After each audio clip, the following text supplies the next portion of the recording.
Hey, gang, and welcome to another exciting episode of the Orville Tabletop RPG, created by none other than Cyber Symbiosis. We are in an Orville universe, playing with our teams and our characters and our storylines and all the wonderful stuff and pew-pews to boot. Let's bring everybody on. We shall waste no time, everybody. We have, of course, Woody, Cyber Symbiosis himself, Alex Portman, who is our resident space pirate, and we have Chaz Mbutu Kwamakohili Schwarzkopf, aka Benny, as our jelly, and introducing Nathan Blackwell, who's playing all the rest here on the Orville Island. So what's going on, everybody? You excited to play a tabletop game in the Orville universe? Well, hopefully this is a foreshadowing of great things to come. All right, I hope so. I hope so, because we're having a great time. I know other people would have a great time playing the game that we are playing. Well, hey, Nathan, welcome. It's been a while. Yeah, it's been a while. It's good to see you, Woody. Yeah, and Alex. Yeah, the last time we saw you, we were doing Comic-Con in Arizona. Yeah, it was. Yeah. Like I was saying before we started filming, we had a little less gray in our hair. Yes. But, yeah, I remember having a kind of a friendly contest over who could sell more of your DVDs. I don't remember who won. Yeah. So with Nathan, what's Nathan going to be? How is he going to be adding to the team in this new episode? Well, Nathan is playing Valdis this week. So yeah, Valdis apparently, I'm the new Mark's Pile. Yes, you who apparently is going to have a weird identity crisis. It's a regeneration. It's like Doctor Who. Yes. Yeah, exactly. Well, you might see up in the corner of the screen now that we have our two characters. Nice. Kratos, aka Crouton, and Valdis right there. So in case Nathan needs a little bit of inspiration of who he's playing, it's right up there on the screen. Oh, and also Alex has some of his wonderful artwork as well. Yes. I love it. I love it. Okay, so I want to introduce our friend Nathan here, because we've known Nathan for a while. I met him because I was a super fan of his show and wouldn't leave him alone, and something like that. Nathan is the creator. Nothing like becoming friends with a stalker. Yeah. No. Nathan is the creator of Voyage Trekkers, which is notorious in a way because a lot of people thought that, which is actually kind of funny you're on, because there were a lot of people that thought Orville was stealing your show, which ended up, thankfully, was not the case. Well, we also got a lot of like online. So we basically do kind of like a sci-fi comedy, very much kind of like in the vein of like Galaxy Quest and Star Trek and things like that. But we got a lot of like internet hate too, that we were ripping off the Orville as well. So it went both ways. Yeah, you guys undeniably came first. By like 5 years or something. Yeah. But no, it's all good. I mean, the truth is that we're into sci-fi and we're into comedy, and so these things kind of intersect. And I don't think the Voyage Trekkers or the Orville were ever the first ones that do a funny starship crew. No, not even. I mean, Spaceballs. You could go back to Red Dwarf, and even then, there's probably stuff before that. So. Oh yeah, no, for sure. Yeah, and I remember when everyone was saying that the Orville was ripping off Black Mirror with that episode Nosedive, but the episode of the Orville was written 6 months before that episode of Black Mirror even came out. It's just, Seth said it just was, that topic was just something that was collectively in people's minds. So they were, writing it together. So, funny sci-fi, I guess, is something that's been in everyone's mind for a long time. Yeah, and then Alex and I ended up doing comics for Voyage Trekkers with our friend Tayson Martindale, and I'm still holding out hope we might get enough of that content one day to put together a trade, which would be fun. So and then Nathan, you just made a movie. Yeah. So it's not Voyage Trekkers related, but it definitely has a lot of sci-fi love in it. We recently did so I'm an independent filmmaker, which means I don't make money off of movies. I lose all my money on them. But yeah, so we did a feature film called The Last Movie Ever Made, which is now on Amazon and Apple TV. Yeah, and the link is in the description below. And, You can check that out. And it made my wife cry. Yeah, it's going for the comedy, going for like the heartstrings. That's kind of like my new thing. But yeah, the story of The Last Movie Ever Made is when everyone finds out that the Earth is that the world is going to be over very soon. Our main character decides that he wants to finish his sci-fi movie from high school, and so this is like 20 years after the fact. He hasn't kept in touch with people, and it's very much kind of like an homage to like his sci-fi movie is very much kind of like an homage to like Flash Gordon, like they were trying to make like a black and white serial style movie. And so it's really about him thinking that making this movie is going to give him some meaning, but it's actually kind of like the human connections that he starts making or reigniting that kind of meaningful. So it's kind of like a little bit like Ed Wood, but then but everyone's supposed to die. Very Shakespearean. Yeah. It's very good, and I like that you do kind of need to see Voyage Trackers to get some of the jokes as well. Well, I thought that was amazing. We don't need to, but we put in one or two ones just for inside for any of the fans. So, amazing. Yeah, it's not required. It's not required. Well, anyways, we should get the game going. Oh, well, with the game going, where did we last leave off? Okay, in our adventure. When we left off, you guys had your boss fight on the train, and excuse me. So you guys were basically being train hobos, trying to get to a city that's close to the mountain. And while that was happening, you discovered that it had precious cargo, which was an energy cannon that had been salvaged from the ship that went down, or one of them. And the Kalons had sent an interceptor to get it, and so you guys had a herring battle on the train to try to stop that. Man, that took a while to get them down, to take those baddies down. I remember that.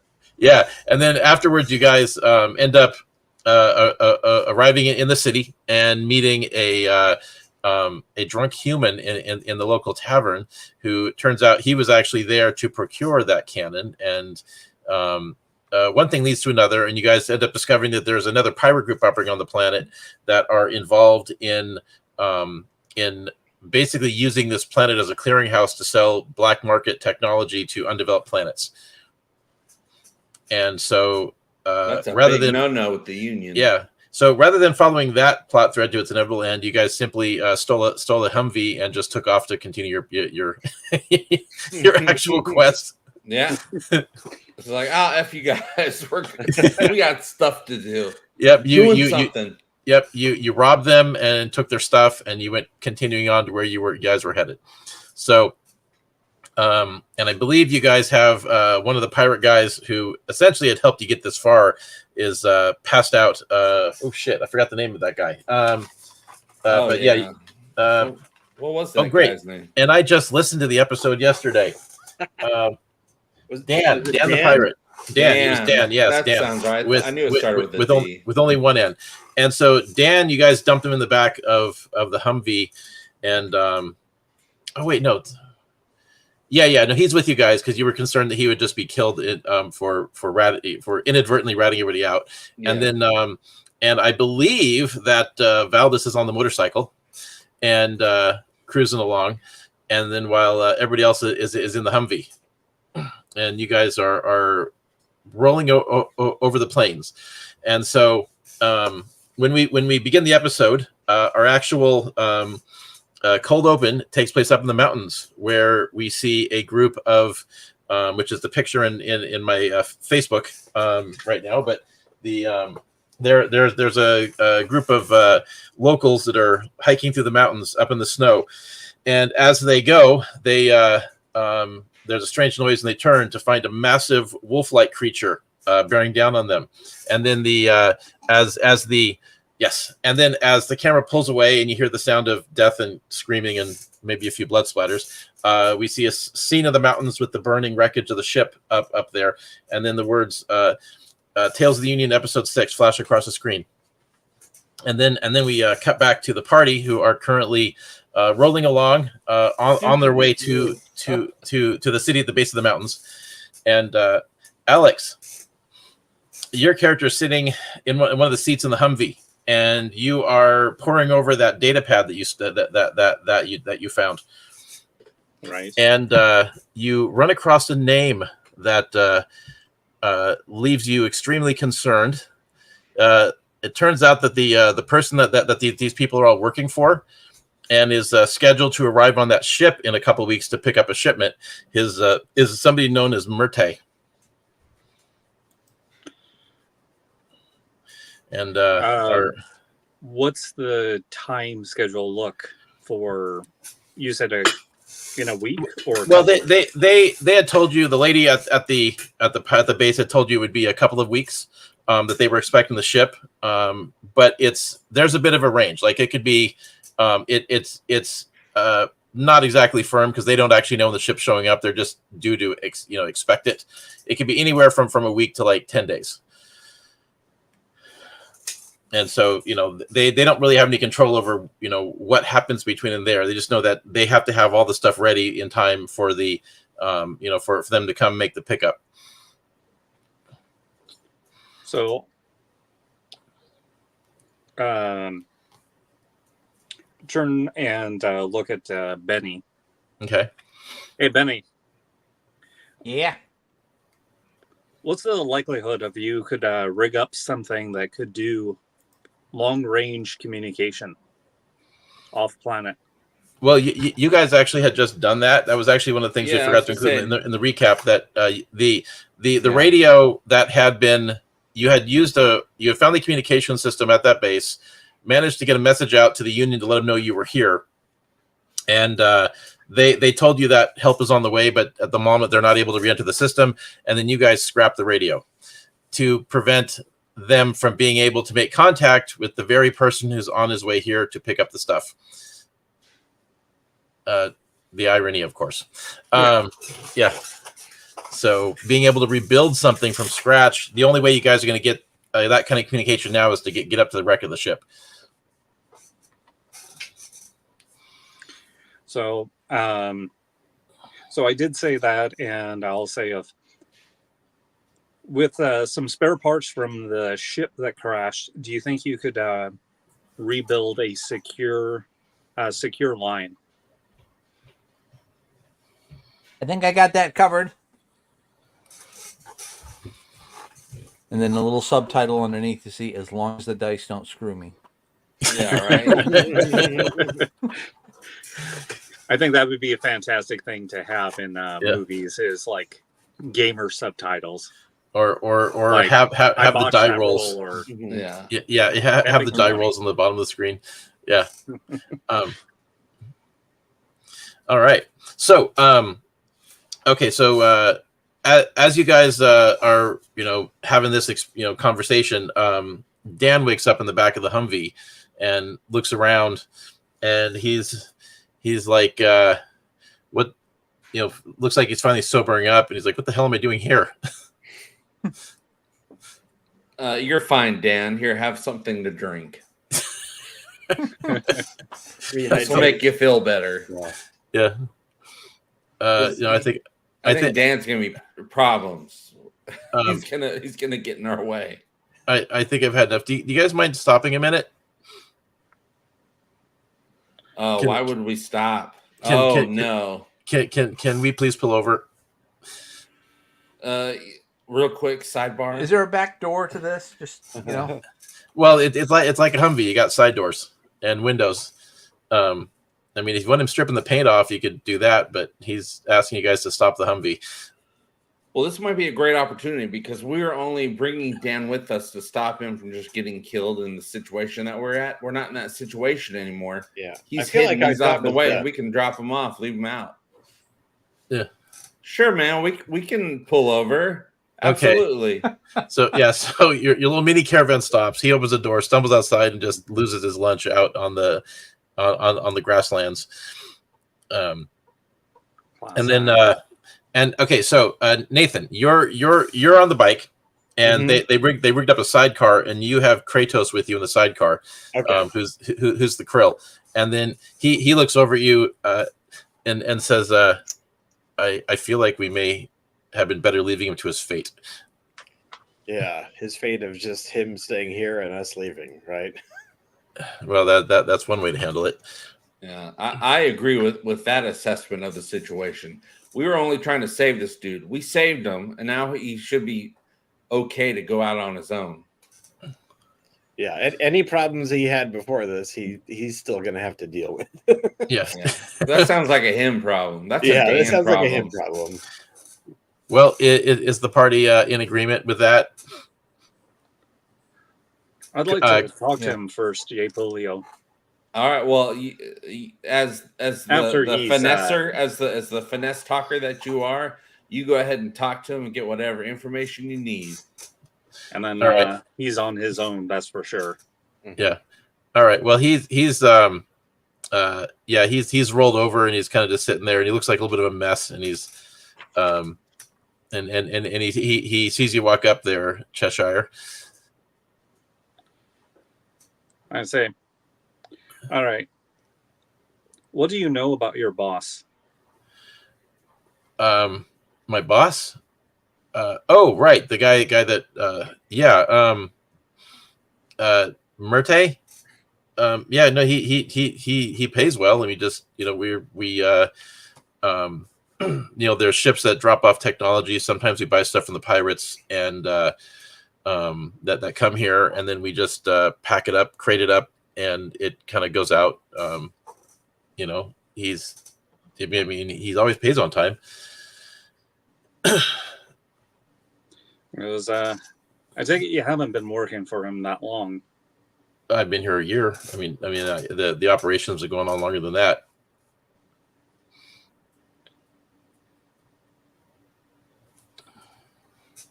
I don't think this So guy's any does he use come to on a us. free?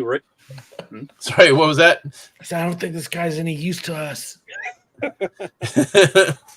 Does he come pretty often to the planet side? We usually see him 3 or 4 times a year. How much have you actually interacted with him? I've talked to him a couple times. He seems nice enough. Usually deals with the rest of the crew. I'm kind of new. They just hired me to kind of do grunt work mostly. Run errands, that sort of. I may have fudged my resume a little bit when I got the job. I'm kind of expecting as such. I mean, besides the epic level of professionalism that you have done, so I take it you haven't actually failed him before. But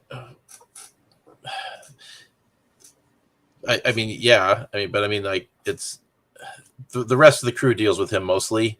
I deal with them. That fine lady that you left tied up and drugged was he didn't know about any of that. He was drunk the whole time. Yeah, he was totally passed out. Hold on, let me find her name. I think what do we call her? Well, Sherry actually really calls the shots. I mean, she's the one who she would know more about him than I would. Wait, hold on. He's looking around. Did we already make it to the base? It was Wait, he looks at the took bike. A bit of a side trip. That he's making the connection of what vehicles you guys are. Yeah, it's like putting it together. Oh, did you guys kill Sherry? No, she's fine. She might be a little bit. She got a little bit differently, sleepy. Design, that's for sure. Yeah. Okay. Sidebar. Now Dan is starting to know too much about us. We might have to keep him with us.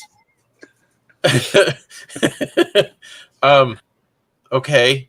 I mean, I'm still on board to be part of your crew, guys. Like, and he's kind of seen himself on the ground. You guys stand around. It's like, I'm,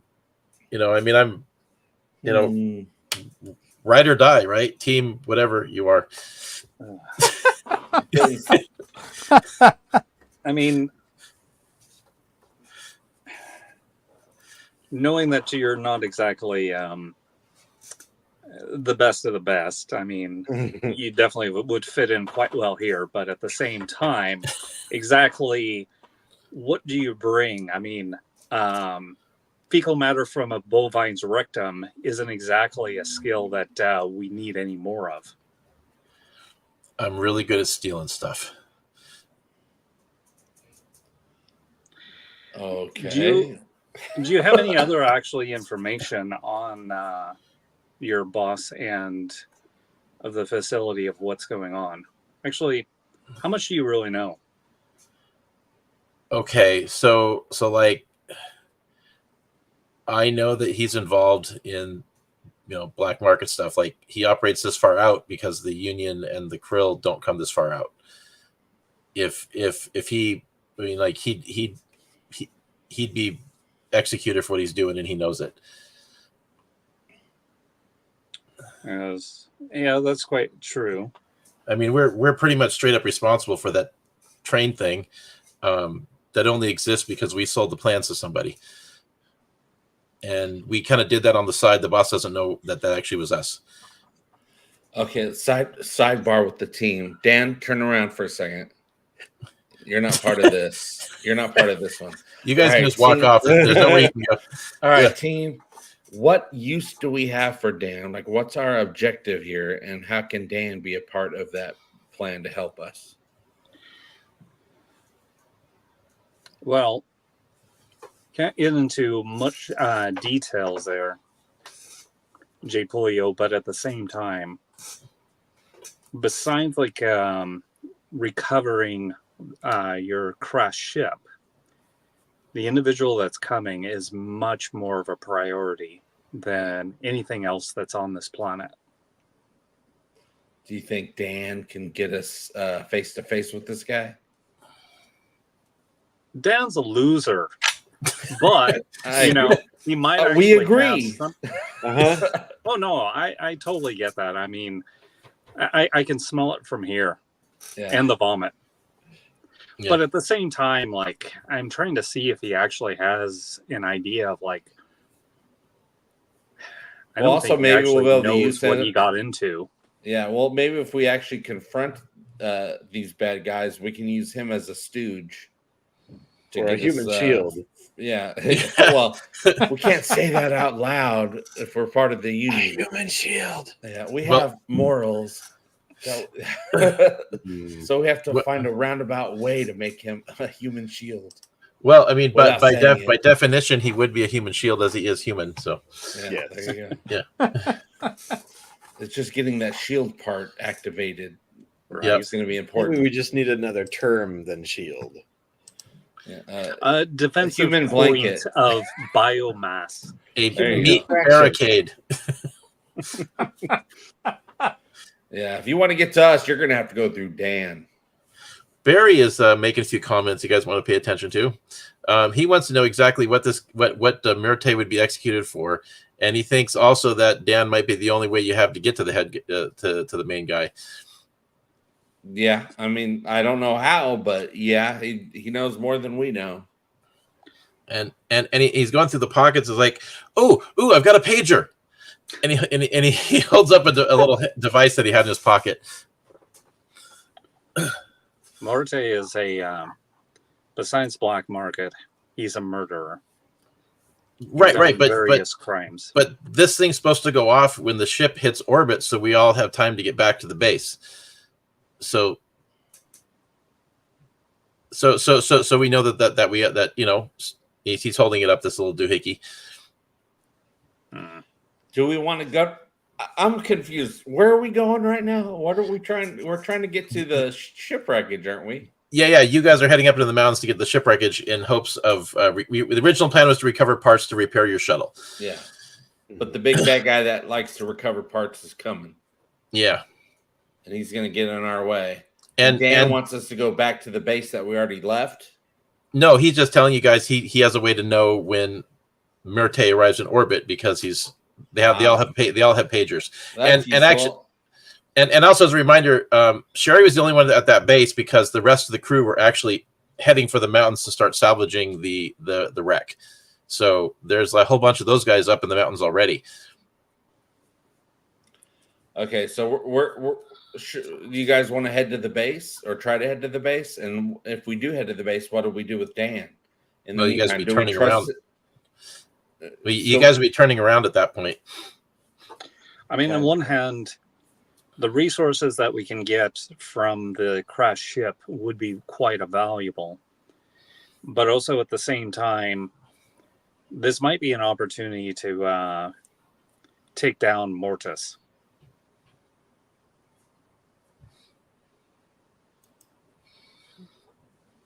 Hey, Chaz, do you have any input? Well, I'm just still sort of analyzing everything. So this Muerte guy is going to go back to the base. He's not going to try and go out to the ship, right? Well, all the stuff he's supposed to collect, like the crates and the cargo he's supposed to pick up, would be at the base you guys just left. And we got to stop this guy from spreading technology to inferior societies. Yeah, but he's not gonna be all by himself. He's gonna have a crew, probably a retinue of guards. Mm-hmm. So I'm wondering if we should, if we really want to try and do this other thing. It seems like we need to get to the crashed ship, get as much as we can for ourselves, neutralize the team from the base, and maybe hide away in some, or neutralize or fool the team from the base and hide away in some packing crates so that we can get onto Muerte's ship. And then we can create some chaos on his ship. Yeah, I'm also foreseeing the possibility, maybe, depending on what happens, of having to pretend to be members of Muerte's crew, which Dan can help us pretend, and then we can infiltrate. That's quite all well and fine. But a lot of you could definitely pretend to be part of his crew. I don't know. I think the crew members would kind of know each other, wouldn't they? I mean, unless he's operating a ship like unless enterprise-sized ship with hundreds of people. We'd be the crew. We pretend Dan is the leader of the crew because they know survived. Dan. Yeah, there you go. I think I'm thinking we got to do something about this Muerte. So we got to go to the base and then figure out, and then whatever happens, we got to decide from that point on. Well, we could see about going towards the wreck, seeing about neutralizing the other members that we're going to get the various resources. Because, I mean, it's definitely going to be quite a firefight to go against him. So, well, if we go to the wreckage, we can gather allies, huh? Well, the guys who are up there at that base also have those pagers that Dan's holding up, which means that they're going to be coming back inevitably as well. So, Alex isn't wrong. Eliminating them would be a pretty handy thing. Nathan, you can also chime in, and your character's a full member of the team, so you certainly have a vote.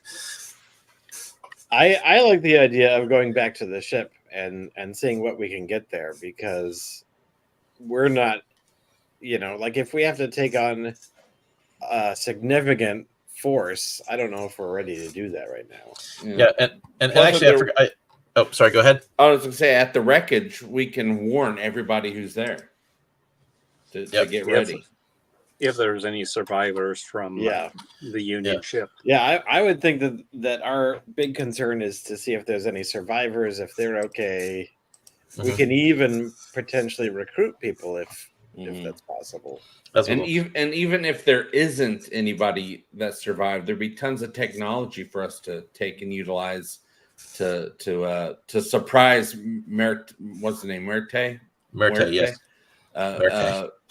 when they show up. Say, oh, surprise, pew pew, right in your face. They didn't expect that. All right. Well, then sounds like we have a consensus and we're continuing on. So with that figured out, so that mean you guys are shoving Mr. Hang over there in the back of the Humvee after all? Well, No, that's a tough one because first- he can warn Muerte. Yeah. Well, We're gonna first, take the pager. gonna hose him down. Okay. Well, we'll say that there's a stream not too far away. You guys could dunk him in the glacier water, and Oh yeah, that'll wake him up. that will absolutely wake him up. I So have I'll grab the scruff of his neck and get him over to the glacier water and All dunk right. him in. Well, also All right. need to take that pager. that won't be a problem. Who's taking it from him? I'll take the pager. There you go. Okay. All right. He's like, oh yeah, sure, yeah. You hang on to that. That's a real great idea. And then dunk. It's like, yeah, he gets dunked, comes up, stumbles. Well, that's brisk. Okay. And then I'll do it again. Oh, great. Yes, waterboarding in the morning. I love it. And then I'll whisper to him of, it was in one hand, if you were probably still back there, he would definitely execute you for your incompetence. Yeah, that sounds about right. That seems to match the guy I met. He goes, so what was the last person that messed up royally as you did? What happened to them? I understood that the guy got tossed out the airlock with a grenade attached to his chest, and he exploded. Did he survive? Yes, J. Pulio. Of course he survived. Oh, thank Avis. Yeah. Ugh. No, You actually, sweet. yeah, guys, don't forget the main god that the space Romans worship is Kroger. Okay, so it's Kroger. yeah, you gotta get our local religions right. I got my Kroger card Yeah. for discounts. By Yep. the Myers of the Fred. Yeah. So, you're not leaving me here, are you?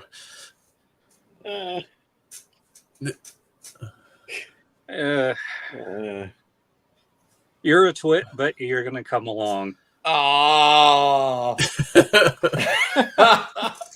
Provisionally. Dan, looks like you're coming along. Yeah. So Kratos leans over to you, Valdez, and says, "When this inevitably goes wrong or you regret a decision, you don't have to do it. I'll take care of it." Thanks, Gruton. Yeah. Well, all right. So if Dan's with us, All right. we got to move on to the wreckage. Okay. So you guys mount up, get back in your rides, and then you guys haul ass. And a couple hours later, you pull into a very large town that is at the base of the mountain, and it's very quaint. The locals here are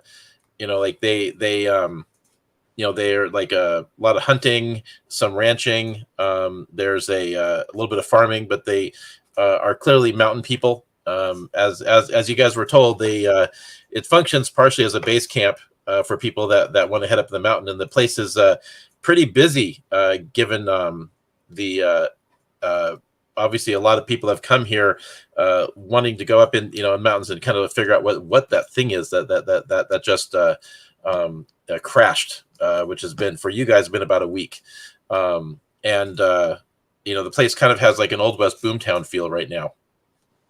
with and there's a lot of traders busy selling wares. It's someplace you guys can easily acquire what you need to get up there. And as you've hit this point, the being this far north, the temperature has started to drop a bit for you guys, and so the clothing that you've been wearing is no longer really adequate to handle this environment. At the very least, maybe something you can kind of pull over it that's more insulated. Is there a merchant nearby? Oh, there's plenty. There's a main street full of people that are busy doing business with all the travelers coming through. And aren't we flush with money? Don't we have all kinds? I would like to think so. You guys have plenty of chance. I'm sure we can afford to go and purchase some better clothing for this trip. Yeah, or at least like the you can do the Captain Kirk style where you are wearing heavy furs that where you would still freeze to death in the parts that aren't covered. Yeah, but the parts that are covered, nice and toasty. Yes. Yeah. Actually, in the behind the scenes, Shatner was talking about how he's out in a glacier dressed like that, and he's sweating like crazy, and he would have figured he'd be freezing to death. Okay, so let's see. Where's some clothing sections here? I'm very basic equipment list. Let's see. So what specifically do you guys want to acquire? Because the whole point, I believe, to grabbing the Humvee was to have something that could probably make it up the mountain. But you guys were talking about getting some climbing gear if you needed it. We should still get some for the simple fact of like when things go wrong or when the Humvee ultimately. Yeah, if it can't get there to the final stretch where the. I mean, I think we've all seen enough movies where it's like, you didn't pre-planned. That's where the disaster happens. Yeah, it's better to have it and not need it than the other way. Well, that or it'll be like the gun where it's like it comes up eventually in the third act. Yeah, that's true. They don't show anything that's not going to eventually pay off later on. Okay, so from what I look in here, because we're using just for simplicity, we're using the gold piece system since you guys are on a more of a primitive world. So climber's kit would cost you guys 25 gold pieces, and that's probably I would say you probably need one of those for every 2 members of the party. And then for cold weather gear that you guys could basically wear on top of what you've already been wearing, because obviously Valdez doesn't want to get rid of his armor. That's going to be 5 gold pieces per person. So but Benny's going to be the tough one because as a gelatin, you don't really have a good way to wear insulated clothing, and you might start to solidify. Can we get like a fish bowl and have it like covered or something, or like an ice cooler? An ice cooler. You absolutely could. Would Valdez be able to carry him in a backpack, Yoda style, so that he has body warmth at least? That would be a huge backpack. So Benny would probably have like a period of time that he could be, Well, there's a couple options. Like if you were being kept in something warm, obviously, if you guys are traveling in the vehicle, it would be fine. When you get out there, depending on how cold it is, it would probably have a time limit that you'd be active as you lose temperature. Alternatively, Benny might be able to rig up a heater that he could have inside of himself. That would just help maintain, temperature. But as you guys are getting out, what was that? Julio still in heat? Yes, actually. This is felt like I was. I kind of felt like you still are. This is here's the use for Dan. We'll get him we'll get him some cold weather gear, okay? And I'll ooze up in between his skin and the cold weather gear, and his body heat will keep me warm. And his job is to be your insulator. Yes. Okay. Until he also as a gelatin, he does have the ability, if we find the proper attire, to fill in a suit and become a different shape. He can become human shaped if he's not inside yet a container. in this game. Yeah. Well, the spacesuits are designed to hold the shape for you, which is why it worked, for on the show. But I do have a perk you can get where you can hold that shape yourself. I can't. I'll have to look that up. Now, it's funny because if you can hold that shape, you can just wear clothing. That is true. according to my notes, you have been in heat for 6 days. Yeah, I have. Yeah. So, okay. So there is something else that happens, by the way. So when you guys get out, you get a lot of looks from, locals as far as like the vehicles you roll up in, because a lot of these people have never seen anything like that before, particularly the motorcycle. And some people are actually rather, they're like, oh my God, how loud that horse is. And then, but when Benny oozes out, there's like this hush that goes over the crowd. And then all of a sudden there's this reaction of people start screaming and running away, and like children are being hid by their parents. And like there's this big commotion all of a sudden. So in the native Roman language, oh, come on, it's just Dan.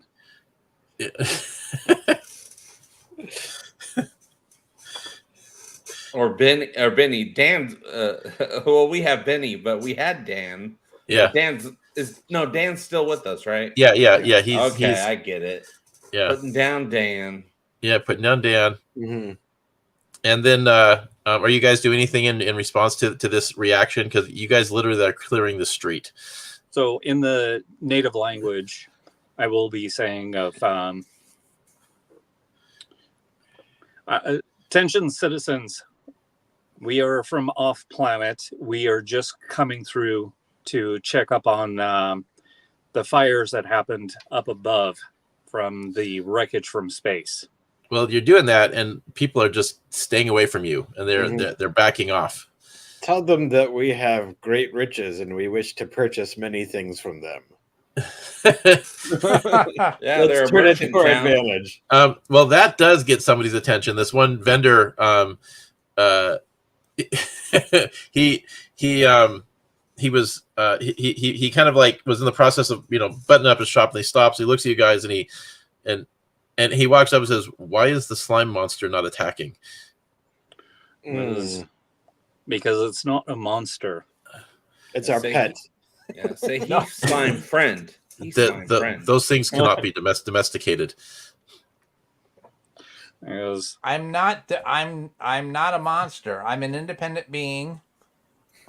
I'm not a pet. I'm their engineer. By Kroger's hammer, the monster speaks. Are you telling us that you've seen others like me up in here, and they're feral? They don't speak. They have no intelligence. For certain, sir. They're more like jelly than preserved. And suddenly your memory goes back to the story that child at the farm told you about how his parents would tell him that if he isn't good, the slimes will get him. Which you at the time had dismissed as a rather, just anecdotal, unimportant point, but suddenly you realize it actually was important foreshadowing. Yeah. There's some weird jellies up around here, maybe. There's my Wayne's World reference, if anyone's keeping track. The marmalades, Archmage Gray says. Yes. They are the marmalade creatures. That's correct. Yeah, they're on the way to keep warm. Yeah. It's been a space contractor. I love it. So this is yes, your creatures like you are the stuff of nightmares. There's an area off to the west that we cannot go, for those who travel there do not return. Oh, goodness. Well, I certainly didn't mean to scare anybody. We had no idea that there were any creatures similar to me on this planet, or that they would be uneducated and like feral. There is a group of armed men. There's 6 total arriving, and they're marching towards you guys, and they are carrying large metal torches with some sort of a hot burning thing mounted into like a metal cage at the top, and they're all marching on your group right now. Oh, goodness. And they see us. They know that we're here. Yeah, you guys can't not have been noticed. Yeah, So, it seems logical. So they just have torches. They don't have other weapons that we can tell? I mean, they're also carrying swords, but they are carrying the torches quite prominently. On the communicator, since we've done this before, I'm going to make a loud sound, like a boom or a explosion. Okay. And, make it seem like it's a weapon going off. Okay. All right. So you pull out your comm scanner, hit the little buttons, and I think it goes kaboom. There's this kind of this. It obviously wouldn't be like a shockwave, but it's enough to like rattle, a few windows and get people's attention, and they immediately stop. And they're very shocked by this, by this display. And then I will say, by the ordinance of the kingdom of the space We'll see, Romans, Barry. Yes. goes. Sorry, hold on. Let me. It's the the Brune Republic. By the ordinance of the Brune Republic and the Pirate Federations, goes. I am Captain Cat. These are individuals under my tutelage. They are not to be harmed or molested. Do not Okay. molest us. Well, I am a Retepsian. Well, molest him. Well, okay. Well, one of the men with carrying a torch steps up to you, in the the Roman language, and he says, he's speaking in High Latin. He says, "Travelers, stand aside. We must dispatch that creature for the good of the community." Goes. Hold on. So I'll fish through my various effects and pull out my paperwork and show him. What's this? Goes. This gives me ordinance of these individuals and to do business within your empire as an outsider from your planet. Okay, well, first off, we're not part of the Empire. Secondly, I don't know what that says, and so, but I do know that. Wham! Smack him right in the nose. Good Are you one. really Yeah. gonna do that? Yeah. Okay, all right. Okay, guys, give me just a second. I almost sneezed a moment ago.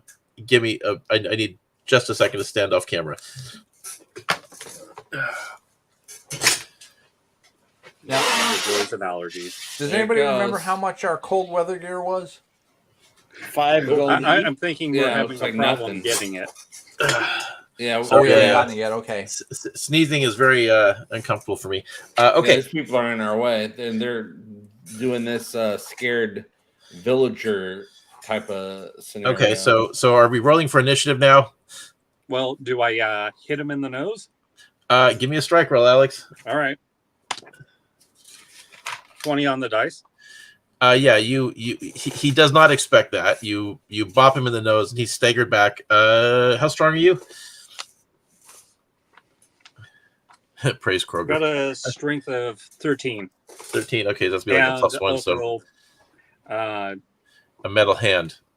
well, I do have those brass knuckles. Right. Well, I mean, like the brass knuckles aren't going to be worn on your Evil Dead hand.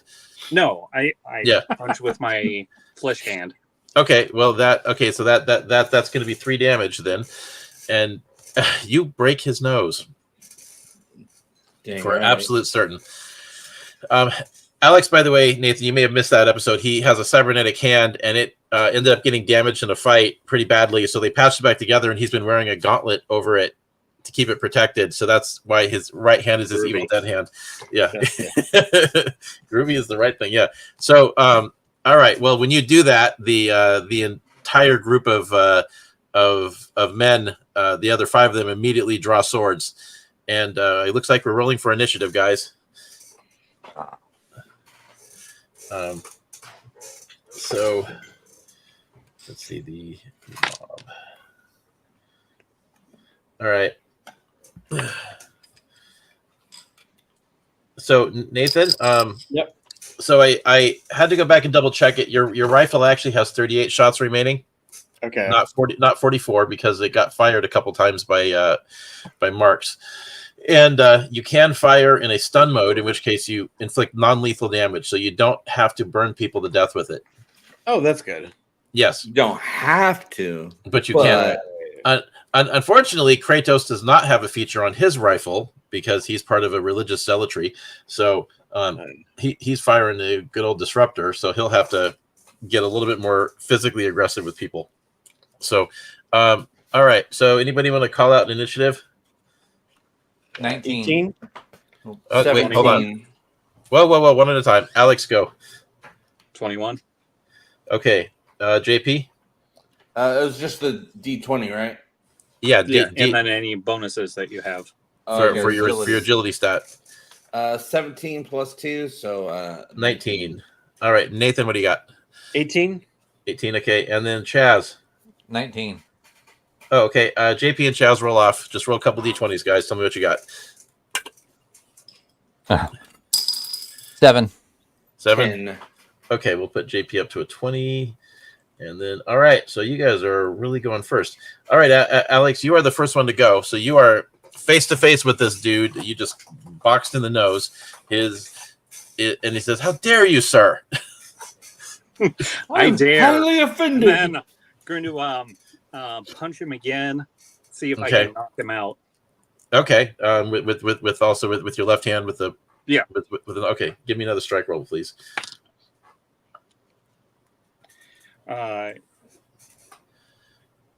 18, so 19. And that's a 19. Okay. With the intent to knock him out. You looks like you dazed him. You did not actually KO him, but he's staggered from that. All right. So that's, and then JP. Yes, he is. His feathers are definitely ruffled. These guys, by the way, Nathan has probably explained. So these people descended from birds, so they have their hair is actually feathers, and the males have more flashy plumage because that's what the males do is they get killed so the females can survive. So the females of this world look much more plain than the males. Okay. But anyways, JP, you're up next. Am I rolling? Yes, you are. So what are you going to do? But you now have a mob. There's 5 guys facing you guys down, and they have drawn swords. So they each are carrying a sword in one hand and a flaming torch in the other. All right, so I'm going to roll my D20. Well, what do I want to do about that? Yes, okay. yeah. What do you want to do? I mean, you can certainly roll my D20 about it. Let's see. You can certainly fire your pistol in a stun mode. There's probably no reason to kill these people. No, but there's 5 of them. Yes, you guys are. It's a. I don't know how much of a fair fight it is, but there's few of them, few of you. Gosh, I can pheromone them and get them all distracted. Talk about with this each other. in private. If I shoot them, I can only shoot one of them. That's correct. Which leaves me with the other 4. I would love to do something that is maybe I can I say something that makes them back off? It had to be a really amazing something because Alex just provoked a right proper combat encounter. I mean, okay. I mean, the reality I think would be is like your pheromones are probably your best bet for talking one of them down. Yeah, well, because I mean, I could pheromone all of them. That's a lot of man touching. Yeah, it is. How many men can you touch in one turn? Theoretically, 2. I got technically 4 limbs. Technically, you could try to touch. You could try to touch 2 people. Well, I could say hands in. Man. And then everyone puts their hands in. So if you wanted to dash up and try to make contact with 2 of them without actually hurting them, just touch that could absolutely happen if that's what you want to do, JP. Okay. Also, is the one that got punched their leader? He seems to be carrying himself as such. So if I can get him to tell the others to back off, that might be a good bet. You can try that. He's pretty vulnerable right now. Alex has him dazed on the ground from being. Okay, so let me pheromone him and have him tell the others to back off. Okay, so you watch up, put your hands on his face all gently, and yeah. Okay, just like that. Or I'll just do 2 fingers. Or I'm gonna boop his nose, boop, even though it's broken. And then I'll say, I like the way your nose looks. And then you're like, what? I go, why don't you tell your fellas to back off and we can all be friends. Okay, well, first thing that happens is you walk up, you make direct contact. He makes a saving throw, the results of which will be found out very shortly. And then Chaz. Yes. What is the source of all the trouble going to do? Well, that one villager, that one villager was stopped pretty quickly by me speaking. So Yeah. I'm just gonna for my turn, I'm just gonna yell out the word "stop" and see what effect that has on the guards. Unfortunately, none. It Okay. does not diffuse them, though that merchant who's with you guys, who has not escaped from the conflict yet, looks at you, seems very confused by your behavior. Okay, can I see? So he's like the merchant's right in the middle of stuff. Can I turn to him and say to him, "Run, go, get out of here"? Yes, you can. And he's like, he kind of looks again happily. So we could call that your minor action. If you still want to do a main thing, you can. Well, if they're not gonna slow down, then I think I should pull out my my particle wave pistol, set it for a wide beam pulse, and okay. Try to get as many. What? Yeah. Try to stun a bunch of bitches. Yeah. You all getting stunned. Okay, so Lena Blackwood just asked where to get the books for this RPG. So it's based on D&D 5e. We're using my RPG as the base personally, which you can find at miniaturedragon.com. And the stats for the space stuff is available if you are a supporter of JP's Patreon.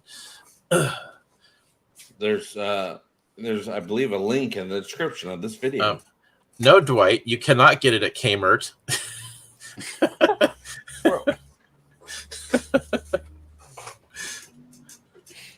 So yeah, on my website I have PDFs and physical books, and yeah, please consider supporting JP's Patreon. Please do, because we got a lot of Orville stuff going on over the next couple of years, especially with season 4 going into production in just a couple of months. And I will be posting updates on that content at some point as well. So check back for that. Okay, so getting back to Chaz. So you're gonna go try to wide beam stun, Chaz? Yeah. All right. So that is I'd say you could probably get 3 of them with one shot. Okay. Let's see. Look for some saving throws here on these dudes. Okay. So yes, you pop up, fire. Dial up the power and go. All right. Yeah. So I'm going for 4d6 because I want to clobber them hard. I thought it was 3d6. Let me see here. Well, no. It's you've got 2d6 and 4d6. One of them costs 2 shots. The other one costs 4 shots. Unless I misread. Let me just take a quick peek. 3D. Oh, wait a minute. Yeah, 5d6 costs 6 shots. And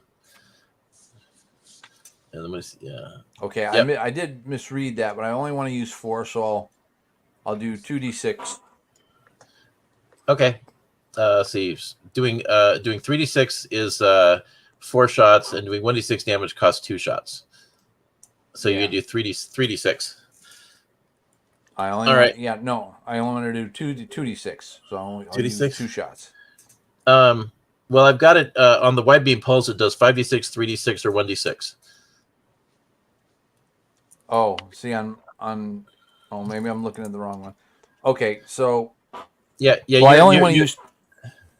You're looking at like just a single shot, just nailing somebody directly. So, on a wide beam pulse. In that case, then I'll go for what? What did you say? 3 shots? 4? If you burn off 4 shots, you do 3d6 damage. Okay. Okay, that's 9 damage. 9 damage. Okay, so it's 9. Noted. Okay, so you bathe them in light, and the monster has just taken on a whole new level of terror. Okay, and then Nathan. So What would how close are they? so what you had was you basically had one guy that stepped up. There's a group that behind him, and everybody's pretty much within 30 feet. So you could be up on them for hand-to-hand range if you wanted to in like a single movement, or you could just stand back and open fire. Everybody's well within weapons range. Okay. Yeah, I want to do like an unarmed attack, like a pushback. Okay. And see, obviously I'm going for a non-lethal, but I'm also going for a certain degree of intimidation factor. Hopefully I can get someone flying nice and far. All right. Breaking their neck. All right. Well, you do have the super strength. So, okay. So you're going to roll a D4 plus 2. Okay. So 4 and all. A 4? Yeah. You roll. Oh, with the D20. Oh, and the D20. So, yeah, sorry. I use a proficiency die instead of the bonus. Gotcha. So see, you roll D20 plus the 4. 15 in all. 15. Okay, that hits one of them. Basically, you shove the guy back, and the guy just literally almost like off his feet slams into a cart and ends up on his ass. Yeah, I'm definitely going for like showy of force. Yeah, and that'll be one of the ones that got stunned, and then you're kind of right there up in the middle of it, and then okay, so now it's the mob's turn. So one of them turns on you with one of those swords and goes to try to hit you, and I rolled a fumble. Looks like you're now holding a sword. Just disarmed him. Yeah. And then let's see. So one of the guys rushes up to try to get. Oh Christ! I just dropped the die. Hold on. My cats love D20s when they drop. Okay, so Chaz, one of them comes at you with that flaming, swings at you the flaming torch for 21. 21 to hit? Yes. Okay, yeah, that definitely hits. Okay. So that is going to get you for 4 damage, 4 fire damage. You can see your force field ripple. Fire! And then let's see. There's one other guy here. All right.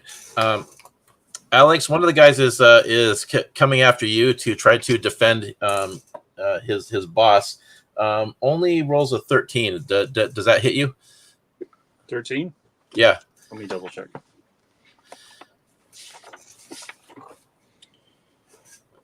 Nope. 14. Nope. Okay, so you deflect with your Evil Dead hand. And then JP, Ruby. since you are there with Alex accosting the boss, you're also going to get a sword strike at you. Looks like we've got a 21 as well. What do I do? Any way that I could see about taking it? Like a reaction? Yeah, you can do that if you want to, Alex. If you've got that ability. So, I mean, isn't that something that can be done as a reaction, or? Usually, that is a special ability that people have. Okay. However, you could take a 5-foot step. I do allow 5-foot steps as a reaction. You could just step up in the way, and then just Or I could step out of the way as well. Well, the 5-foot step cannot be used to avoid an attack like that, but it can be used. Alex could technically use it to just jump in the way, and then we just let the chips fall where they may. All right. Me not getting hit by a sword is my preference. All right. Do you want to do that, Alex? Yeah. Okay. What's your defense stat? 14. 14. Okay. Well, that's definitely going to get you hit. You're going to take 10 damage from that shot. No. That sword slices into you, and then Crouton ends up getting attacked as well. I just called him Crouton. Kratos. Oh my God. It worked. Nice one, guys. Unfortunately, for the poor fool, the sword just deflects off his armor and just throws sparks, and then he's just like, and then he just takes his rifle butt and just clubs the guy in the head. What do we got here? I shall avenge you. Oh yeah, the guy goes down hard on that one. All right, so okay, yeah, the guy's not KO'd, but he's on the ground. Back to the top, JP. No, I'm sorry, not JP. Alex. You're up. The guy that just did, I'm gonna punch him in the gut. See if I can like keel him over. Okay, give me a strike roll. So 19. 19. Okay, that is that's definitely a hit. That'll be are you doing with that that damage from that fist weapon again? The brass knuckles. My brass knuckles. Yeah. Yeah. So every time you do that, it does a flat 3 damage. Okay. Yeah. All right. Let's see if he how he handles that. You definitely bend him over, but it didn't like knock the wind out of him like you were hoping. He took it okay. And then we go to JP, and you see it in the guy's eyes. You know that your pheromones worked. Yay! So I need to tell him, "Oh, your friends are trying to hurt me. I don't like that. Can you help?" And then he'll want to help. And and he says, "Yes, but the monster. We have to defend the community." Oh, he's not a monster. He's my friend. Don't you want to be friends with my friends? I kind of do. Give me a give me a charisma check. Roll a d20 with just your charisma bonus. Okay. Oh Lord, 7 + 2, so 9. Okay. He might need a little more convincing. So like more pheromones, or just maybe more working him over. Okay. So I can do that. Yeah, he's you're doing it in the amongst of a combat situation, so he's not being swayed quite as easily. But he says, no,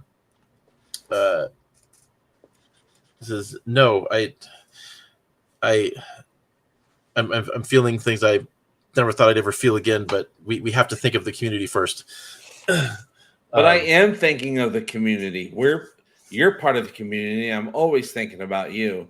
You always do this.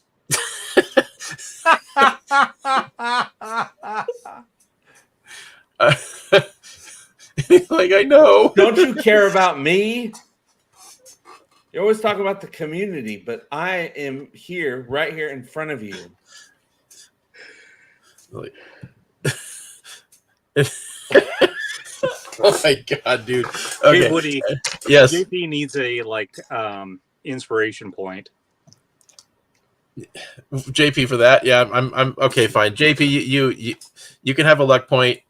Well, okay. Well, answer me this: did you have any luck points before we got into this crazy tangent? Oh gosh, I don't know. Or had you spent them all? I don't think if I had any, I didn't spend it. Well, you guys have been using your luck points, but it's just a question of did you have any marked off? I believe the luck points. I believe the luck points would be on that first page. Okay, let's see here. Should be right under your initiative. I don't see anything written in. Okay, so you probably spent them all. So add one more luck point in. You'll have another one for being entertaining, and you'll be able to roll that again on your next turn. So okay, so JP, are you going to stay here with this guy and just keep him engaged for now? I can keep him engaged because he's the leader. If I can convince him to make everybody else leave us alone. Okay. All right. So while you're doing that, we come around to Chazamite. Benny is currently engaged with a guy that's trying to burn him. Okay.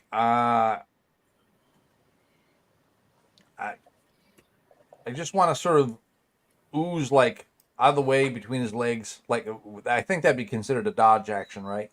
If you want to go total defense, you absolutely can. Yeah.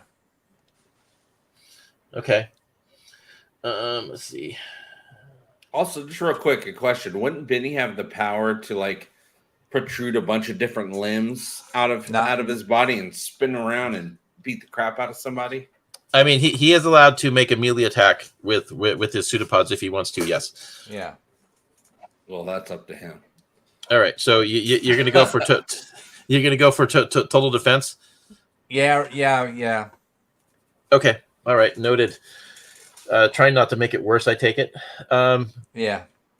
All right, Nathan. Yeah. Can I toss someone up on a roof or something? Yes, you absolutely can do that. Okay. Well, you got the guy in front of you that you've successfully disarmed. Okay, great. Yeah, give me an unarmed attack Okay, great. to get a hold of the guy. And this is Valdez, right? Yes. Yeah. So Valdez can throw the dude on a roof on another town. Yeah. Yeah. So strong. 16. 16. Okay. Yeah, you got a hold of the guy. So give me an opposed strength check. With that roll, I think you're going to succeed.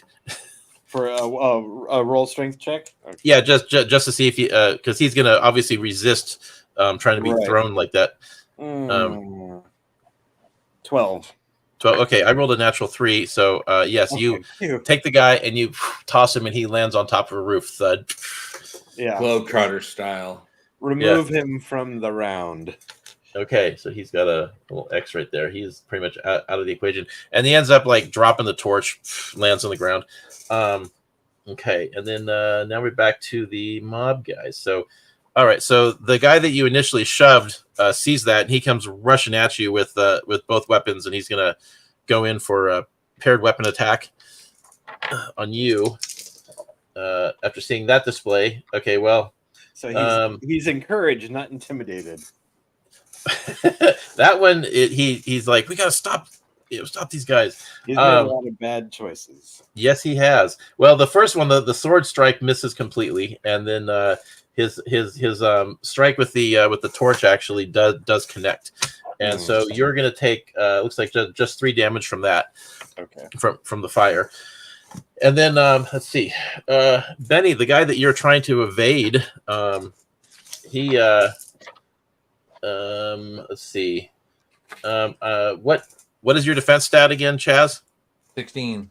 16. Yeah, he does not hit you. Yeah, your personal force field manages to defend you against that. There's like that, when the fire hits you, this is a burst of light as it connects with the force field.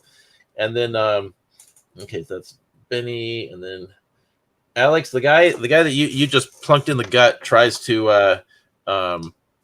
let's see. Did he drop any of those weapons? Okay, he's still got the sword in hand, and he comes up with the sword trying to like nail you in the face. However, I think a 7 is going to be nowhere close to what he needs to hit. And then Kratos is simply just going back and forth with his dancing partner, who tries to get up and nails Kratos with that torch, only to have a pissed off Krill in his face. Who show no mercy. We fight for the glory of Avis. Show no mercy. We fight. Yeah. That Kratos just slams him in the face with the butt of his rifle again, and the guy just gets KO'd. All right, and then back to the top here. All right, Alex. All right. Gonna punch him in the face and see if I can knock him out. Okay, do it. Yeah, 2 on the dice, so I'm not going to bother with math. Okay. Oh, come on, your proficiency dice might make a difference. Okay, so all right. Oh. Yeah. So not even a 10. Okay, got it. JP, you have another shot to convince this dude. Give me another charisma check. So okay. D20 plus your charisma stat. 11 plus 2, 13. What do you tell him this time? Oh gosh, what do I tell him this time? I already told him he always does this. Well, whatever it is, make sure it doesn't get you in trouble with your wife. That's all. Oh, it won't. It won't. She knows RPG is pretend. Yeah. Okay, so I'm gonna say, and I was just wanting to introduce you to my parents, and you do this? And he goes, "You're right. This violence must end." And yes, it should. All right. I'm a mean partner. I'm very manipulative. Yes, you are. Okay, that's fine. All right then. Chaz, Yeah. are you gonna stay total defense? Yeah, I might as well. Okay.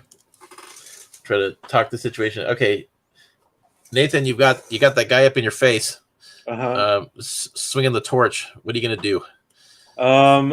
I'm just gonna keep throwing people on roofs if I can. Okay. it'll be the same deal. So give me an unarmed attack to see if you can get your hands on the guy. Okay. I've got a 16. So I realize I should have done a grapple check, but whatever. Okay, and then okay, that's gonna succeed. Give me a strength check. Okay. 17. 17. Okay, yeah, you beat the guy and chuck the guy up on the roof. There's different roofs. Yes. Varieties, the spice of life.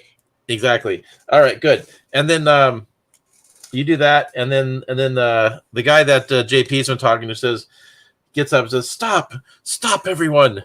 This violence must end." And I'm not quoting Shaun of the Dead at all. No, Hot Fuzz. And he jumps up and he like grabs the guy who's going after Benny and says, "Stop this now!" And he's like, "Are you lost your senses? This is violence. This is pointless. We need to discuss this." And he like kind of shoots a glance over at J Pulio, and so just stop everyone. And then it's just kind of like they stop and they look very confused. And they're like, kind of like, should we keep going? Kind of looking at each other, and and then and you got a bit of red on you. So yeah.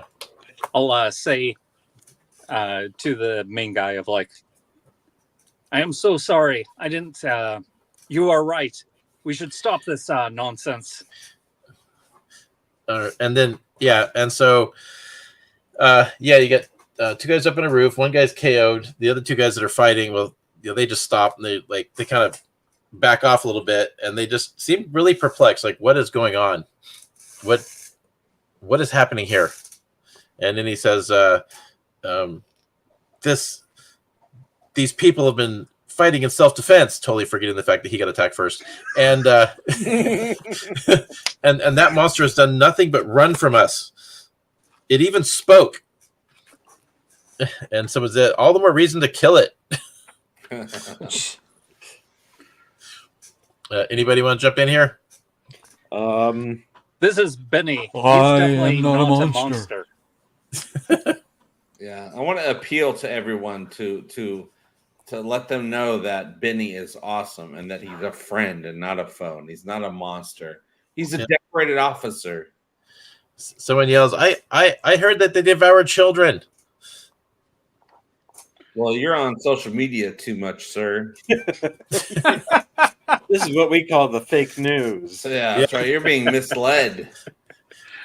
Okay, hold on. I have to mention something. So in Voyage Trekkers, they have a captain's blog joke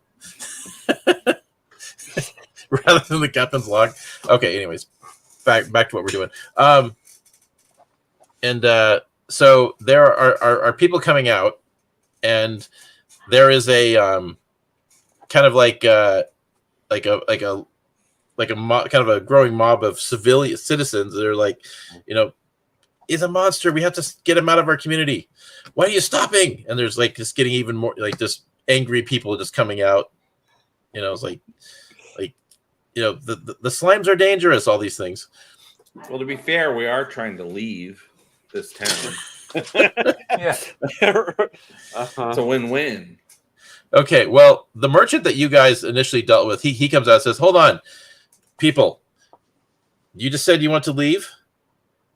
Aye. What would it take to get you to leave?" Fancy clothes that keep us warm. Warm clothing and Jetpacks. Oh, I already got a climbing jetpack. gear. Yeah, there you go. Okay. We will do business. We will sell them what they need, and then they will take their monster and leave. Is that an acceptable compromise? He turns around to everybody, and like, of course, the one that JP roofied is obviously going to. He's like, make my monster grow. Yeah. Yeah, that sounds like a great compromise. I support this. Everyone. And one of the guys like, "What the hell's wrong with you?" Oh, You know. on the little communicator, I'll make a sound that basically sounds like the crowd agreeing. Yeah. Oh, there you go. I like that. That's going to confuse people. That's really going to confuse some people. Okay. All right. So they some of the merchants cautiously come out and they start talking to you guys about what they can sell you. So again, 25 gold for a climbing kit, enough for 2 people. So if you guys have technically got 6 people here, you're going to need 75 gold worth of climbing gear. Yep. And Okay. then I'll do it. and then 5 gold per person for cold weather gear. So how many Are we people taking do our it? time to make sure that the clothing fits, or is Yes. is the situation socially awkward? Well, it's socially awkward, but nothing saying that you have to buy the wrong fitting outfit. Did they have we- fitting rooms? Good. No, We I take think turns I think using the everything's fitting happening rooms. in public. No, you guys are being kept very much in the public where everybody can see what you're doing. Oh, And God. Jay and Julio style. Dan is also gonna he's got his own money, so he's putting down 5 gold to buy his cold weather gear. So we should have 5 people that need gear, correct? Actually, Kratos does not need any because he comes from a cold planet, so he's actually more comfortable than anyone in this environment. And he's got his awesome armor and all that. Yeah. Yep. We started this trying to decide if we were going to get rid of Dan, and Dan's probably deciding if he wants to get rid of us. Yeah, right. I just can have realized fight another thing. Yes. In terms of protecting Benny from the cold, maybe you could just buy like a big fur bag and let him travel in the bag, and Valdis could carry him because he's more than strong enough. Yeah, that would actually. Yeah, Valdis would easily be the best one to handle that load. You know, if I needed to do something, I just stick out a couple tendrils and manipulate some stuff and yeah, put it in the also bag couldn't- with me, and I'll fix Couldn't it. Benny just be the bag? well, I No. mean, he's going to need to be insulated against the cold. Oh, that's true. I think Yeah. Dan should carry Benny, Oh yeah, even though great it'd be a idea. simple task for me. I mean, it saves the animation budget so much by having Uh-huh. Benny in the bag. That's Right. true. Yeah. Well, no. See, the nice thing about carrying Benny is it's like having a extra attacks. You got a little turret there. Mm-hmm. So, years Very ago, well. So years ago when we were playing Heroes Unlimited, 2 of our players got this idea of one of them would play a shapeshifter and would shapeshift around the other player to become a living suit of armor. so like making a super character that way. So anyways, definitely Benny can't quite do that, but it would be as bad as it No. wouldn't be that far off. Okay, so Nathan, are you okay carrying a Benny backpack when you guys need to do that? Mm-hmm. Cool. All right. So I'm not carrying Dan. no. Dan can carry himself. He's actually looks pretty physically fit, but possibly carrying a 100-pound bag of slime might be a bit much. So is there anything else you guys want to do before you leave, because there's a little bit of a revelation to discover that more of Benny's people might be here. Yeah, we should probably roll on. Yeah, wait, are we gonna need any food? You guys, trying to think. You guys probably should buy pick up some food. Let's say, they said, see, one rations for one day is about silver piece, so there's 5 silver pieces. Gotta hate that kind of math. Let's say you guys spend 5 gold and just give you enough food and water to cover whatever the trip up the mountain ends up being for the whole party. All right, Cool. Got some protein bars. All right. Yeah. No, they'll give you guys jerky. You've got hardtack. Like.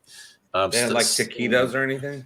Yes, taquito. Well, there's plenty of food in town that's fresh, but you're looking for stuff that's gonna last. Travel, yeah. Oh, yeah. So the best taquitos are not fresh.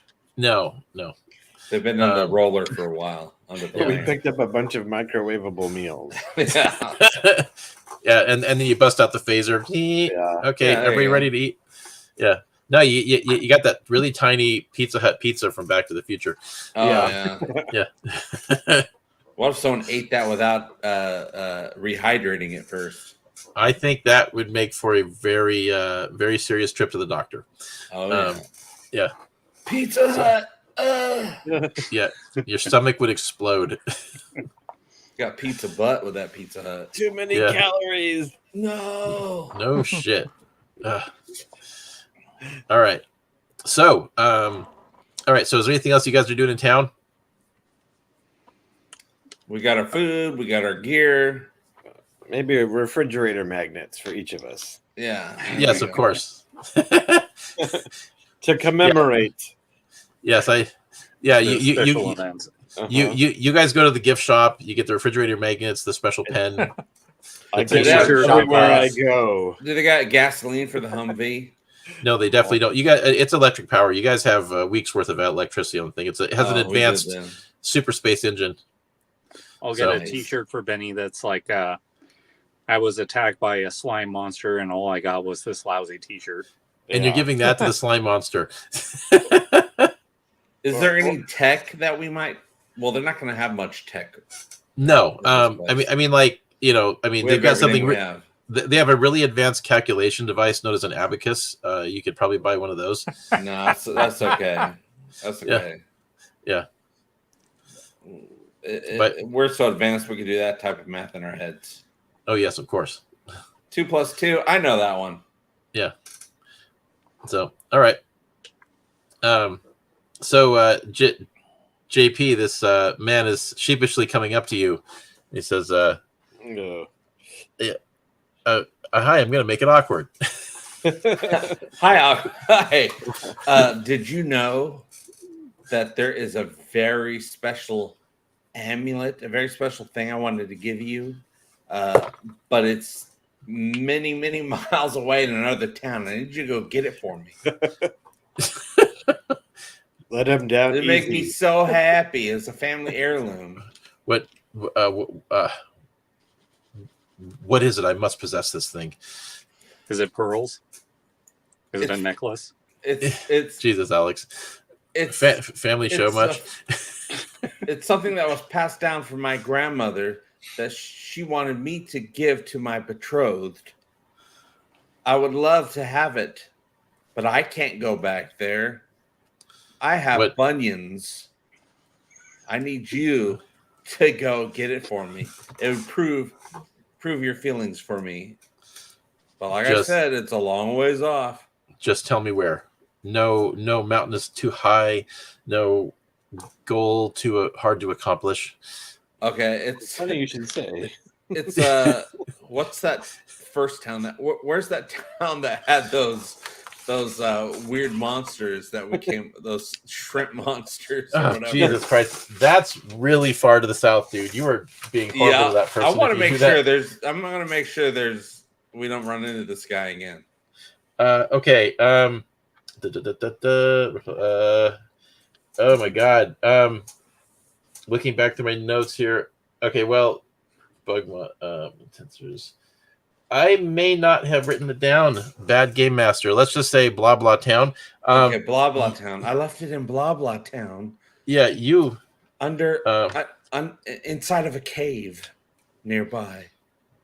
Yeah, you are okay. He goes for a walk, JP. Okay, don't forget it has a shape to it. Yeah, he takes notes in his little black book and he walks off. If we were playing Star Wars, you'd be getting dark side points for that. Okay. Or Tepsi and dark side points. Yes. All right. Well, you've gotten rid of that dude. Yeah, he walks off, mounts his beast of burden and gallops to the south. All right, got rid of him. Let's find the next dude. And then a few hours later, he'll come out of it going, "What the fuck am I doing?" Well, as long as he's far away enough where we can go on our way and leave him far behind where he'll never get back to us. Yep. All right. Pyric's right. JP just gave somebody a quest. Yep. He's grinding. He's out there grinding. Yeah. Yep. Okay. So, all right. Well, with that little diversion out of the way, are you guys heading out of town? Yeah, let's find some new people to ruin their lives. Yeah, right. That's the spirit. I'm done with these torch-bearing villagers looking for Frankenstein. Okay, so to be fair to us, they had those mob torches ready right on the spot. There's some problems with them. Yeah, they got those a little too quick. But they had those ready real quick. Mm-hmm.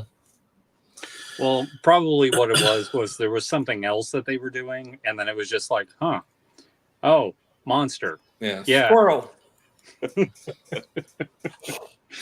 Squirrel monster. Yeah.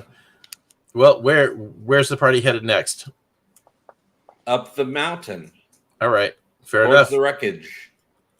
Okay. We got our Humvee. We got our gear in case we need it. We got Crouton on a motorcycle. We've got our pet Dan. Yes. Okay. So Kratos walks up to you, Alex. So Captain, strange that you would kind of be the quote unquote leader of this group, but I have a question. But it seems like the obvious elephant in the room, as you humans say. But why didn't we buy a map up the mountain? We got scanners. That is a very valid point. Once get either a phone booth, a DeLorean, or a TARDIS. I'll make sure to go do that. I hate that the monster under the bed is the one with the voice of reason here. He says, "Well, doesn't the Humvee have GPS?" Dripping with sarcasm.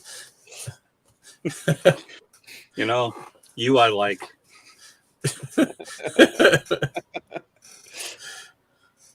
I'm gonna say we got tech. We got scanners. We can scan for the direction we need to go. Yeah, quite possibly. We'll science our way out of this. Yeah. Oh, did we just lose Alex again? Yeah, but I'm sure he'll be back. He'll be back. I'll keep an eye out for him. He'll still be in our hearts. Alex has had some issues with his home internet. He was been running on his phone because his phone was more stable. But something may have just happened there. Let me text him real quick. While you do that, Pyrex says it's a mountain. I think they can find it. Yeah, we just go up. Yeah. With mountains, there's usually only one path up. Yeah. Right. Yeah. That's the Ghostbusters path. Mm-hmm. Okay. Well, do you guys want to try to procure a map or just go for it as you are? Well, how much could it be? Like 1 or 2 gold pieces at the moment? It's the principle. Yeah, it's the principle. Yes.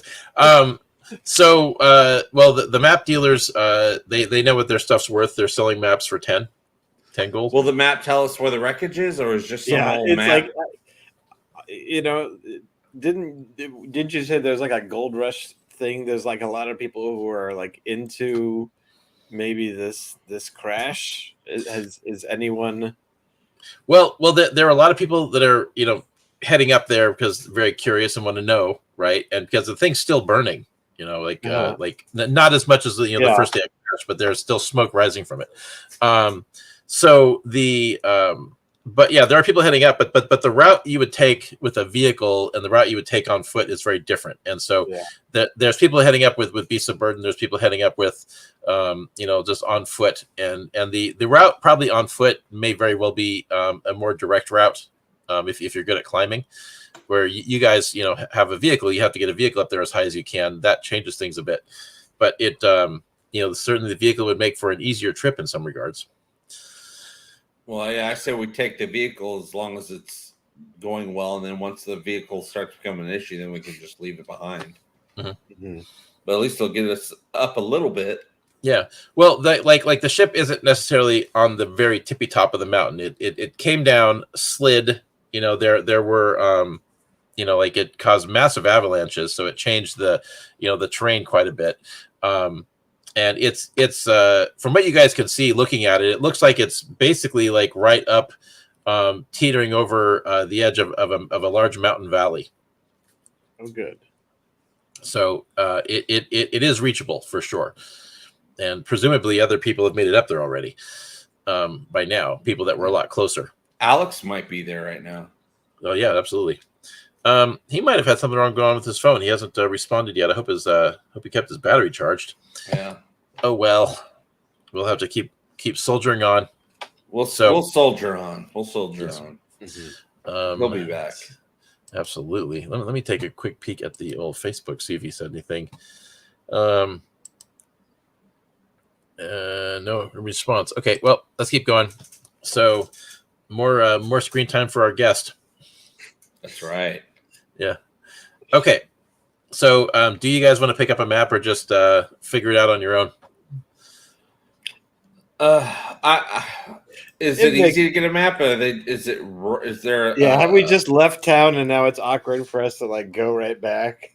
Well, hey guys, I know you want us to leave. That's kind of what happened. You guys were just getting ready to leave, and when Kratos is like, "Hey, shouldn't we buy a map?" All right. Well, let's get a couple maps. All right. Hopefully they're pretty consistent. Okay, so who's going to pony up? Just some scam. Yeah. Who wants to pony up the money? Alex. We'll take Alex's money. He agrees. Okay, fine. Yes, fine. Alex spends 2 gold. See, 10 gold for maps. Oh, he's gonna be so happy we did this. Oh my god. He can even use the map too. We'll let him. Yeah. That's like the classic gag where you miss a game and you come back to find all your equipment's gone. You've been stripped naked. all your stuff. You failed all your rolls. Yeah. The rest of the game for you is just catching up with us. We'll see when you get here. And I'm dead. Oh my god, you were MVP. You were just right there at the front of every fight, surprising every monster. I mean, you were so brave. Okay. So. Pyrex says if you keep the NPC, you can make him pay for stuff. That's true too. Okay, so you guys, so everybody gets back in the car. We got the motorbike also being driven behind or ahead, as the case may be, and you guys head up the mountain. So funny that the pirate of the group is spending all the money. Them's the breaks. Yeah. So so you guys start heading up. So I'm gonna need somebody to interpret the road versus the map. So you have 2 maps.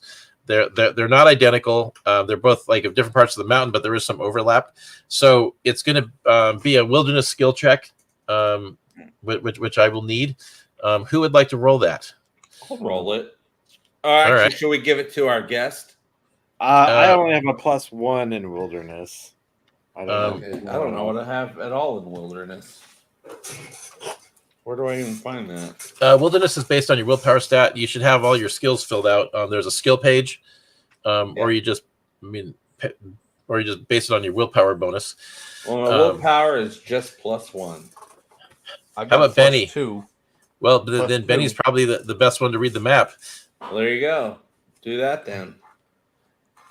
And I remember when I was negative with willpower, but something happened in a previous episode where I got to add to it. Yeah, but it's still low. You bought stat points. Yeah. Okay, well, I rolled and I have an unclean 20.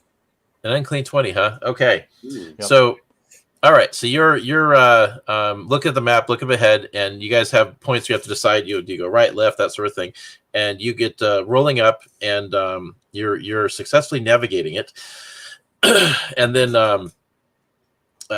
give me another one of those, JP. I said JP. Frack. Chaz, I know where I am. It's okay. It's the beard. It's the beard. It's Yeah, confusing. exactly. Yeah. We're gentlemen of distinction, both. I mean, you guys are practically twins. My goodness! Why couldn't I do this at any other time? Another unclean 20. Okay.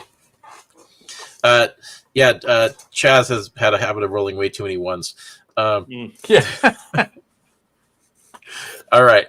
So you guys are rolling along and moving along ridges and areas that would be way too hazardous for people to go on foot, but your vehicle's quite sure-footed, and you end up reaching an area where it's going to be a little difficult to keep going with the vehicle. Like you can do it, of course, but you're going to have to, you've basically gotten off the map, an area where like what you see and what's on the map don't match. So you probably hit an area where the crash of the ship affected the terrain, and it's going to require that you guys get out and just basically kind of explore a little bit on foot to figure out where you need to go and kind of like catch your bearings on it.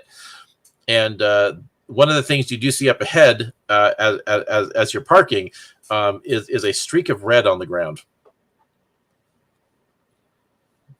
As if something had recently died. Gotten dragged off, maybe. But at the moment, like it's just not really clear where you need to go from here. There's too many routes to take, and you're gonna have to like do a little recon. I'm gonna do technology. I'm gonna do a wilderness check just in case to see if I can look at this red streak. Okay. Anyone else can do the same. Well, they have two vehicles. They have a motorcycle with a sidecar, and they also have a big Humvee type vehicle. All right, Valdis, you get out there and check it out. Okay. Nothing fantastic. A 9. A 9. Okay. Well, you're taking a look, and it's not clear what did it, but you find an area that it looks like some sort of a battle took place. And it looks very one-sided. Some large creature may have gone through here and taken down a kill. Mm-hmm. And I hope it's not a marmalade. Yeah. No. Well, if it was, it'd probably be greenish yellow. Yeah. But if we're getting close to the ship, there might be survivors who have been captured or picked off or who knows what. Yeah, right now where you guys are at on this windswept area, you guys are about halfway to the ship. You can definitely see the plumes of smoke and the Hulk looming in the distance. So like, but like right where you're at, looks like something came through here and just killed something and either dragged it off or devoured it. As far as the ship, it is just like what you guys see is like a large up above. There's kind of like a sheer incline that goes up, and from what you can tell, if you guys were to go up to that and try to climb that cliff face, you could actually probably reach the ship a lot, like in half the time. If you were coming from where you're at, trying to drive around you'd have to take the vehicle the long way around, and it's as I said, this part of it's the map is not indicating where to go, but the climb would probably get you guys there in a couple of hours. And case in point, and something cool is I have a jetpack. So That's true. I can just go up there. I'm ready. See you guys later. Do you want to go? Do you want to go up and do a little recon? Yeah, I can do a little recon. Okay. All right then. Jay Pulio fires off the jetpack. Yeah, hits the buttons, takes off. Yeah, all of a sudden you're like, full slow. Yeah, like Lee Majors hovering around. Yeah. So whoa. there's a deep cut of all things. Whoa, you guys are down there. Yep. So yeah, you fly to the top of the cliff. It's about 100-foot climb, but as you when you land up there, yeah, it's exactly what you guys were thinking, that you got a very easy, you know, I mean, that would be difficult, obviously, in terms of just like all the terrain, but it would be a straight shot to the ship if you guys went up that cliff. And I'm already up here, guys. It's great. Unfortunately, the jetpack is not going to be able to handle carrying 2 people. It is a 1-person jetpack. Yeah, so I'll just wait for you guys. Oh, there's snacks. Cool. Yeah. Taquitos. We must get these This is taquitos. Yeah. All right. So, do you guys just want to leave the vehicles down here and do the climb, or try to, you know, drive around and hope to find another route? No, let's lock the cars. Yeah. Okay. And if Benny falls, if you're climbing up and Benny falls, he'll just kind of splat down like one of those silly slime things that you get out of the machine back in the day that just crawls down the wall. Yep. Yeah. Well, It should be pretty easy if I've got Benny on my back. Mm-hmm. It's not going to be that too physically straining for me to. No. Climb. No, it wouldn't be. And couldn't he also just like throw, when he gets close enough, just throw Benny up there? Would that hurt Benny? It depends. So Benny, being in the gelatin, has a pretty high damage reduction against the physical kind of attack. So like, you know, trying to punch him would be hard to hurt him. So as we recall from the first episode, the captain just went splat and spread him, you know, pretty wide, and it didn't cause any damage. So is that Alex? I see you trying to get back in. Yeah, it's loading. Okay. Well, hopefully he's got his phone plugged in now. Yeah, hopefully it works. I mean, it's trying to catch up, trying to catch on, but to let me at him. Before, it wouldn't let me at him. Okay, so JP, since you got the jetpack, you actually make this climb a lot easier. You guys would just string the ropes together, and you would climb up and secure it at the top. And so it would just come down to really a question of how well you're able to secure it, and then these guys just making climb checks. So JP, give me a Doug's didn't manage it. Dang. Okay, so JP, can you give me a let's see, a physical training check, if you would? Yeah. So that's modified by strength. You may or may not be proficient. Oh, I am. 15 plus 3 is 18. Okay, so you are there securing the rope, smashing the pythons in and looping the rope around rocks and making sure it's not going to come down. So yeah, you're feeling pretty confident. Yeah. While you guys are at the base getting ready to climb up, there is a kind of this guttural hissing noise that kind of rolls across the lowlands. And anybody want to give me a perception check?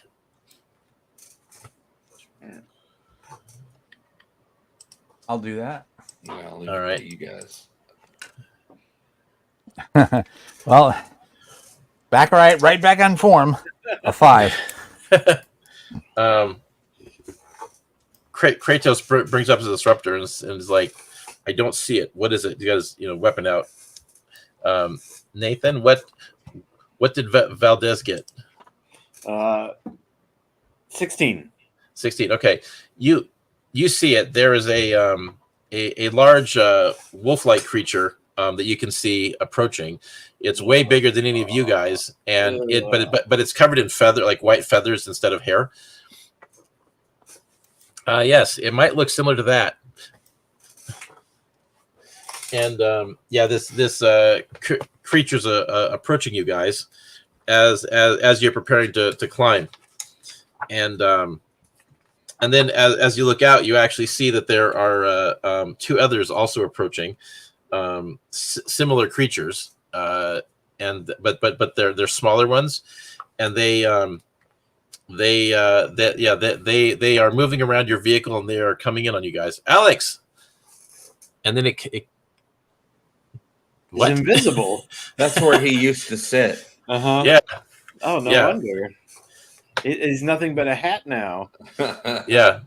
JP may have hit the button and ended him. There he is. Yeah. Alex, you managed to reconnect. Yes. What, is everything okay over there? Hold on. Okay. Hey.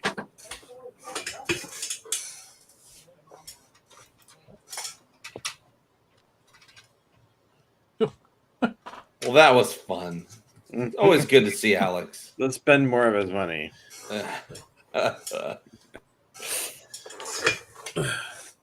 All right. Well, while Alex is sorting that out, give me a second. I'm going to stage a map so we can have pictures. Give me a second here. Alrighty.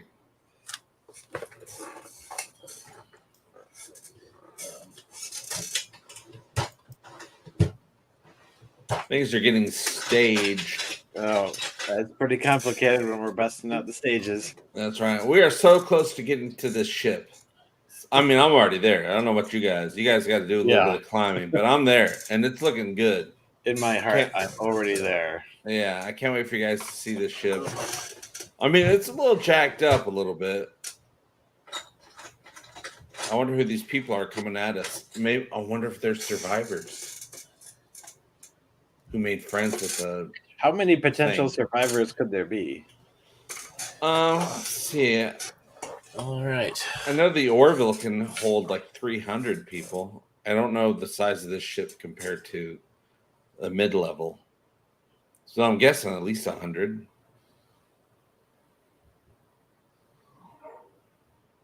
Well, no, our little what we've gotten is just a shuttle. Yeah, no, I mean the ship that the ship wreckage that we're going. Yeah. The heavy cruiser. Oh yeah, it is the Redenbacher, isn't it? It's our ship, right? Duh. It's been so long. I'm assuming that was a mid-level. Is it 300 people or was it 175 people? Man, I can look that up. I actually have the guide to the Orville book because it's that info's in there. All right, JP, I have a photo should be popping up momentarily. Alrighty. Assuming I did this right. Oh, there it is. I see it. If you want to, that's a good one. That's a good one. Here it comes. And the Winter Village in the background is not actually in the scene, by the way. Just the Lego kit my wife wanted. That's the village we left. Yes, exactly. Beat up everyone in the Lego village. So I had to use some other really big guys that I just happened to have. I only had the one Winter Wolf miniature. And then it finally gave me an opportunity to use that snowmobile. Pro tip, Hot Wheels and Matchbox occasionally put out motorcycle cars. They're larger than the little cars, and they're actually in scale with your RPG minis, so it makes for cool stuff if you want to do sci-fi. Okay, so guys, these creatures are approaching as you guys have the ropes in place. So they are probably going to be on you before the whole group can get climbing. So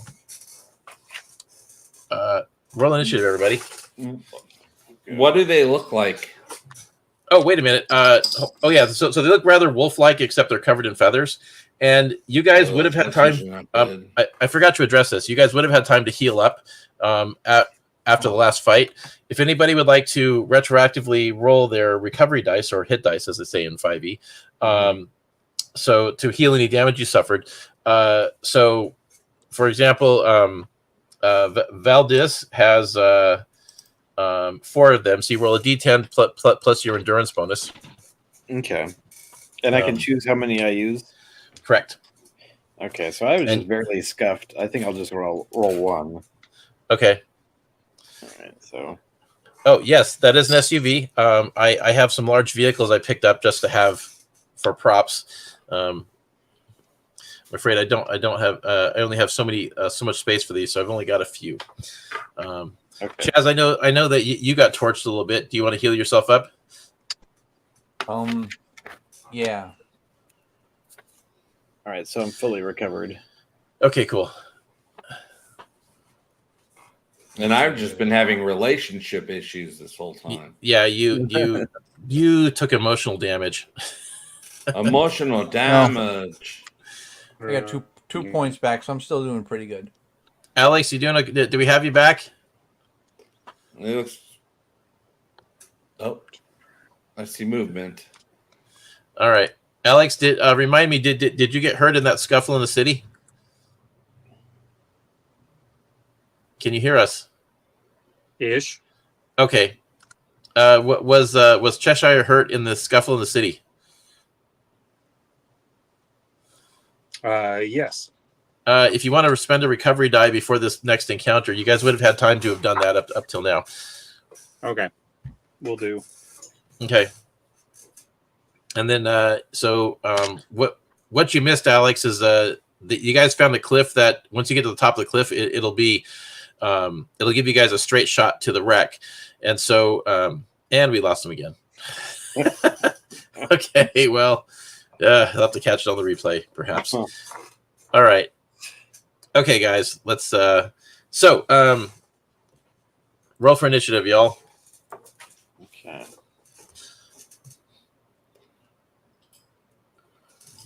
Am I rolling with the D20? Yes, D20 plus your agility bonus.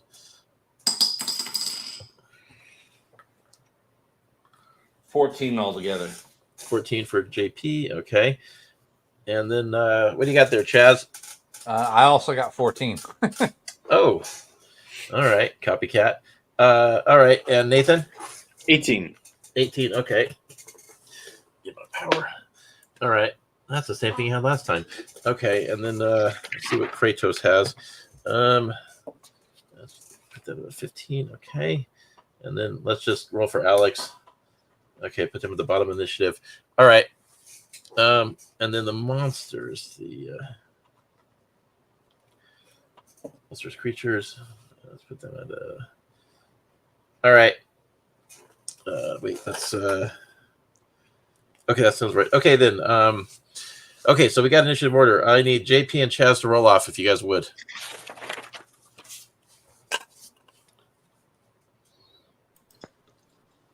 What do you need me to do? I need you guys to roll D20 because we have to roll off on your initiative. Oh, I gotcha. Do I add agility?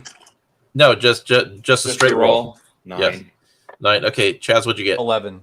11. Okay, so we'll put JP at a 13. Alex, you want to roll initiative? 13. 13. Okay. Okay, then we will put you right there. Okay. So what's happening is JP went to the top of a cliff. He secured some lines so you could climb up. You're locking the cars, and as you guys are doing that, a bunch of large wolf-like creatures have come out to hunt you, and they look like really large wolves, except they're covered in feathers, white feathers, so they have excellent camouflage in the environment. Wait, and, real quick, are the wolves up there at the top with me, or are they down there by the cars? You're up top. So actually, Yeah. That's right. You shouldn't have to be in that picture. Oh my goodness. This is ridiculous. Putting me there. Okay, well, unrealistic part of the evening. Yeah. Yeah. All right. Well, then you'll be. Yeah. That's the cold open. We don't need to show that. Yeah. Oh,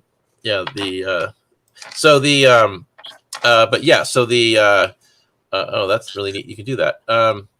Yeah. So just assume that Jay Pulio is not in that picture, and he will be removed if we make when the next one happens. Yeah, it's just the memory of me. I'm there in spirit. Yeah. It's the Dragon Ball Z after image. But mostly I'm just chilling out of harm's way, waiting for the situation to end. Pheromones are still lingering.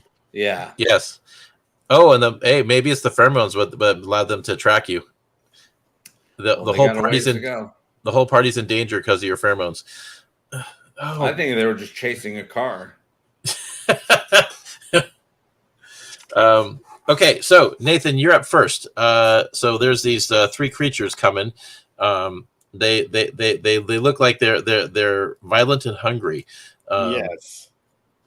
Yeah. Oh, can they have beaks too, like wingless fur? Okay, hold on. I like this. They have beaks. I'm down. Can they have beaks too? I agree. Yes, we retconning the beaks. All right, go ahead, Nathan. So I'm going to snap into like full security officer mode. Okay. So like as soon it's sort of like in that moment in Heat where like Val Kilmer sees the cops, I'm just going to immediately snap the gun up and just start firing before there's a consensus. Okay, good. So there is a you have a pulse rifle. So you can do single shot for 3d6. If you do a 3-round burst, you'll do 66. Okay, I'm gonna open with a 3-round burst. All right. Okay. And then up top, you'll notice. I'm sure you've noticed this already, but it'll show your range combat options, and the damage is already calculated out.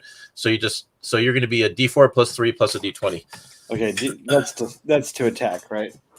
Yeah, to attack. Yes. Okay, so all right, so I've got 22. Oh, sorry, 23. That's definitely good. That's definitely going to hit. Okay, great. And then roll damage.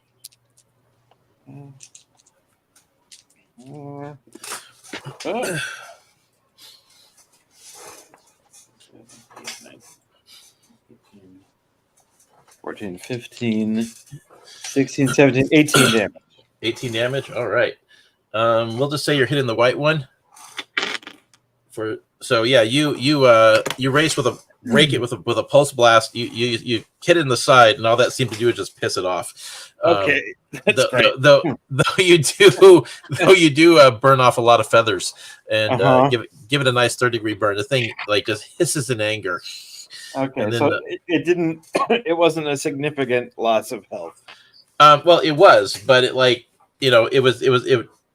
The creature's big and tough. It's definitely not going to kill it in one shot. Okay, good. Yeah. All right. So that happens, and then they just get angry and just charge towards you guys. So let me update the map a second. I'll be right back. Doing some damage on some creatures.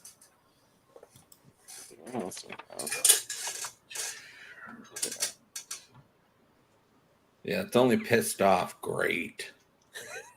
Yeah, I was hoping it's like that always happens. Yeah.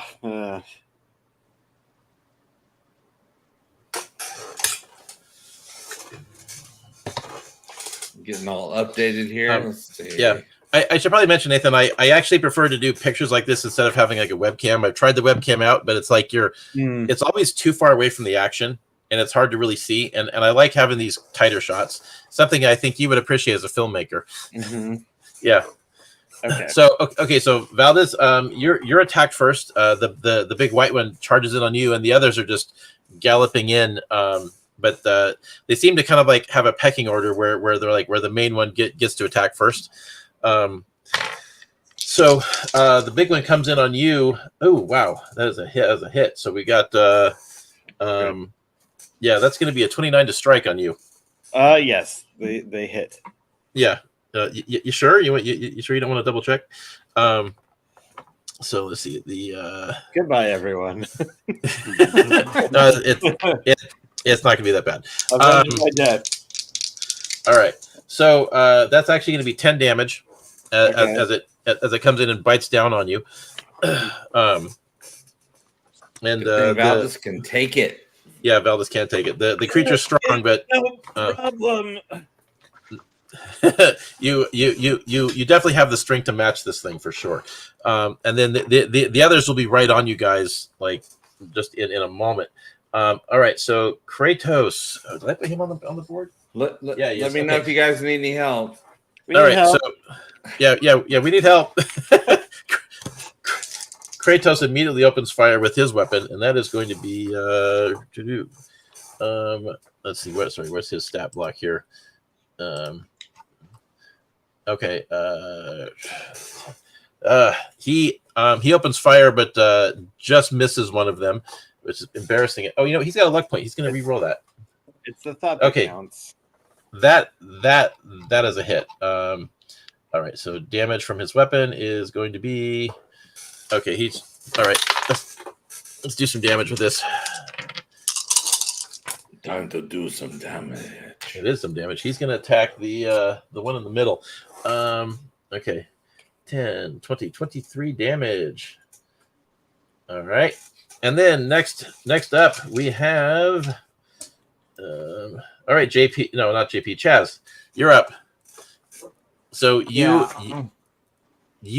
are you would have been on the backpack on Valdez.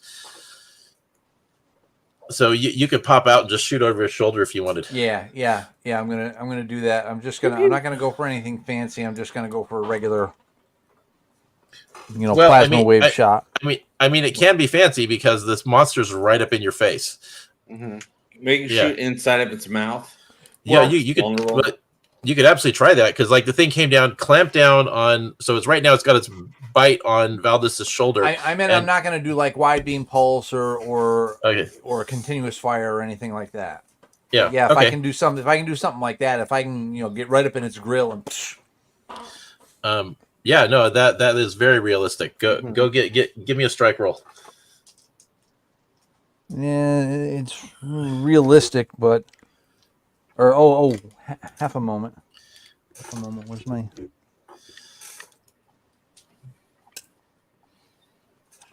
Okay, that's 16. Okay, that's definitely gonna hit. I'm gonna give you double damage because you're at point blank. So that's 6d6. Holy crap! Okay. 1, 2, 3, 4, 5, and 6. There we go. All right, what does it come to? So that's okay. 11, 9, 20, 23. 23? Oh, nice shot. Okay. Yeah, so you basically just blast across its head and like burn away some of the feathers, leaving a nice scar. It's going to be, if it survives, it's going to be, you guys will remember this one. All right, and then JP. Let me put down my taquito really quick. All right, I'm ready.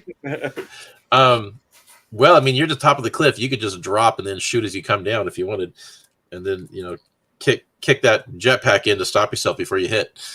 Let's do it. All right, I like it. Let's do it. Let's drop down. Pew pew pew pew. Yeah, coming down like an action hero. Yeah, and they're not going to be able to even know where they're being shot from, so they're not going to be able to avoid it. Okay, do you care which one you shoot at? I care. I want the one that has Valdez needs to let Valdez go. Okay. Let my Valdez go. There's your Ferris Bueller reference for the day. Okay, so give me a strike roll, JP. Is that D20? Yes, plus a D4 plus your agility bonus. And make sure you make a face so we know you're really serious when you shoot.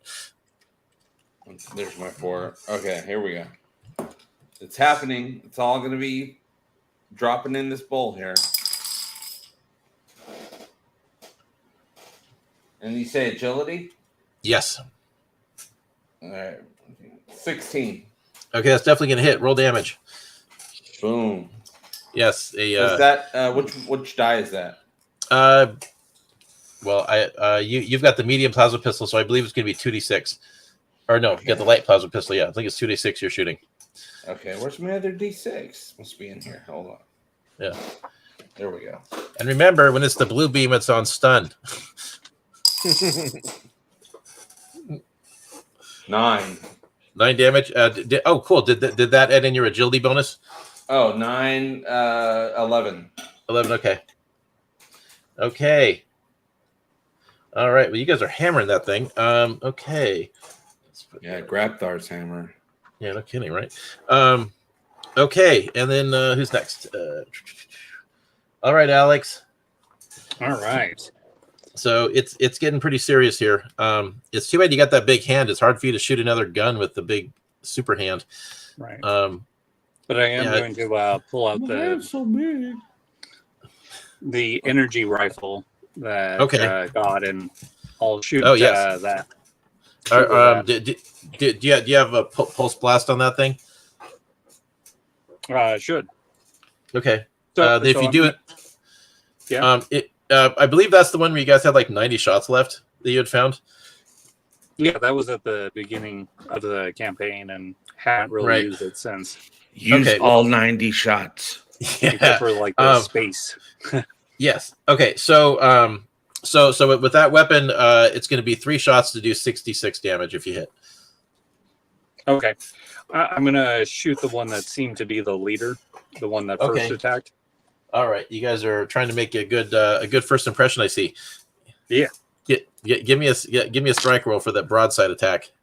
All right, 1 on the dice. Damn. Okay. I'm going to use a luck Avenge point. me. All right, Alex, roll me a d6. What's that? Roll I'm me going a to use a luck d6. point. Oh, okay. Yeah, to undo your fumble. Yeah. I approve. All right. 19 on the dice, so Ooh, is that going to be a critical hit for you? Did you earn a higher crit range at any point? no, not yet. Okay. With Julie and everything, so a 25. 25 damage. Yikes. Oh no, for the Strike roll. jet Yes. itself, but Yeah. Now Yeah, that for the 25 damage. definitely hits.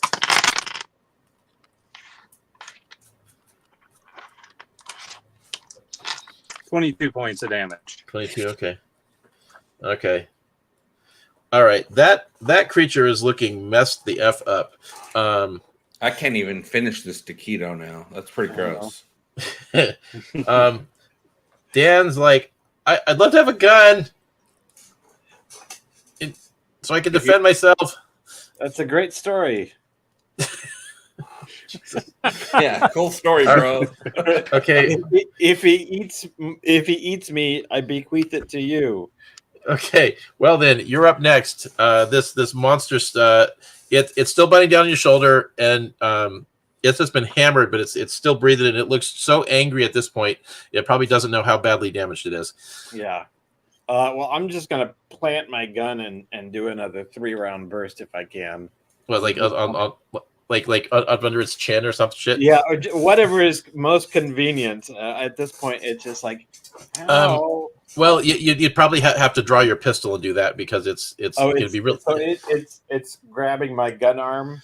It's got the left arm like this, but it's like it'd be really hard to get a rifle up under its chin like that.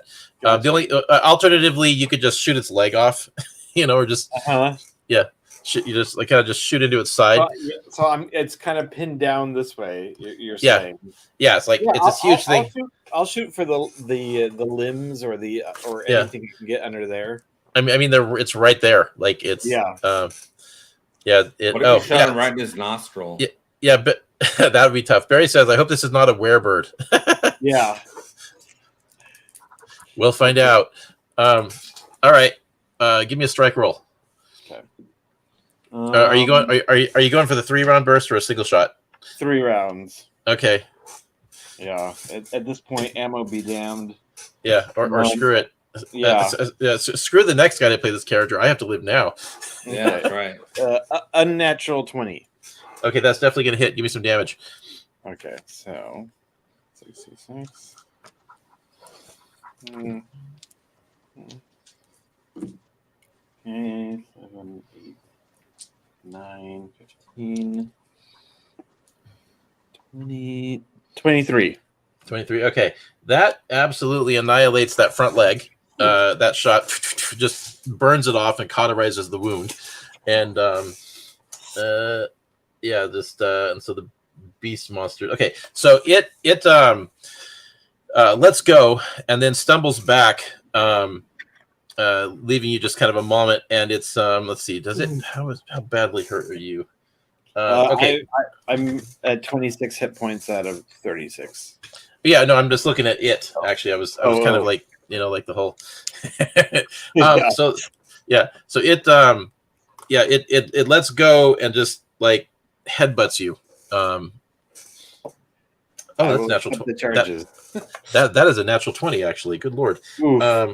Okay, so it's just gonna do. All right, well that's gonna be. And then I have. Does that count as bludgeoning? It is gonna be bludgeoning, actually. I have a slight resistance to that, but okay, good. That's one of the things I did is I added damage reduction to the armor to kind of set it apart from fantasy armor. So, so it just plows you with its head and just kind of collapses on you for 15 damage. Benny blunts the impact, and it's just squished underneath you. Not hurt, but yeah, the two of you have this beast on top of you. All right, and then the other two move in. Okay, so hold on, let me adjust the map. So it's 15 damage. Right. Did I fly down and shoot people? I can't remember. I think you were going to, but I don't know if we've come around to your combat round yet. Oh, okay. I think you shot. You did shoot the wolf initially with one hit. All right, JP. The new photo should be popping up any second. Looks like we have it. So here's what happens. One of the creatures basically descends on Dan, bites down on him. Let's see if it connects. Yeah, it totally hits and just picks him up and just tosses him up against the cliff face, and he's screaming in pain. Couldn't happen to a nicer guy, huh? He takes max damage as well. Yikes. Yeah, and he's just spraying blood. Alex, one of them comes for you. Okay. And with a bite attack, does an 18 hit? Yep. All right, that's going to be not as much damage, only 8 damage that time. So a little bit more of a flesh wound. And then, all right, so Kratos is going to That's right. That's what I was playing. Sorry, I was talking to Barry. Yeah. I was like, "What did I do?" Oh yeah, I shot that one. Yeah, I was attacking Valdez. All right, so Kratos comes up on the one that's attacking you, Alex, and he just plows into it with his disruptor rifle. And let's see, is that gonna hit? It does, and he is going to. Boom. Yeah.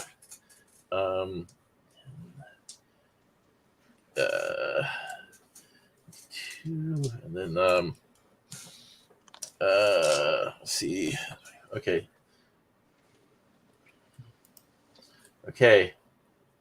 All right. Yeah. So Kratos just leans in and drills it with his disruptor rifle, and then who is next? Let's see. Chaz. Yes. Well, so I'm still in the backpack. Yeah. So you're pinned under the big white one. But you could ooze your way out, even if Valdez is momentarily trapped. Can Benny whisper into Valdez's ear to use the Force?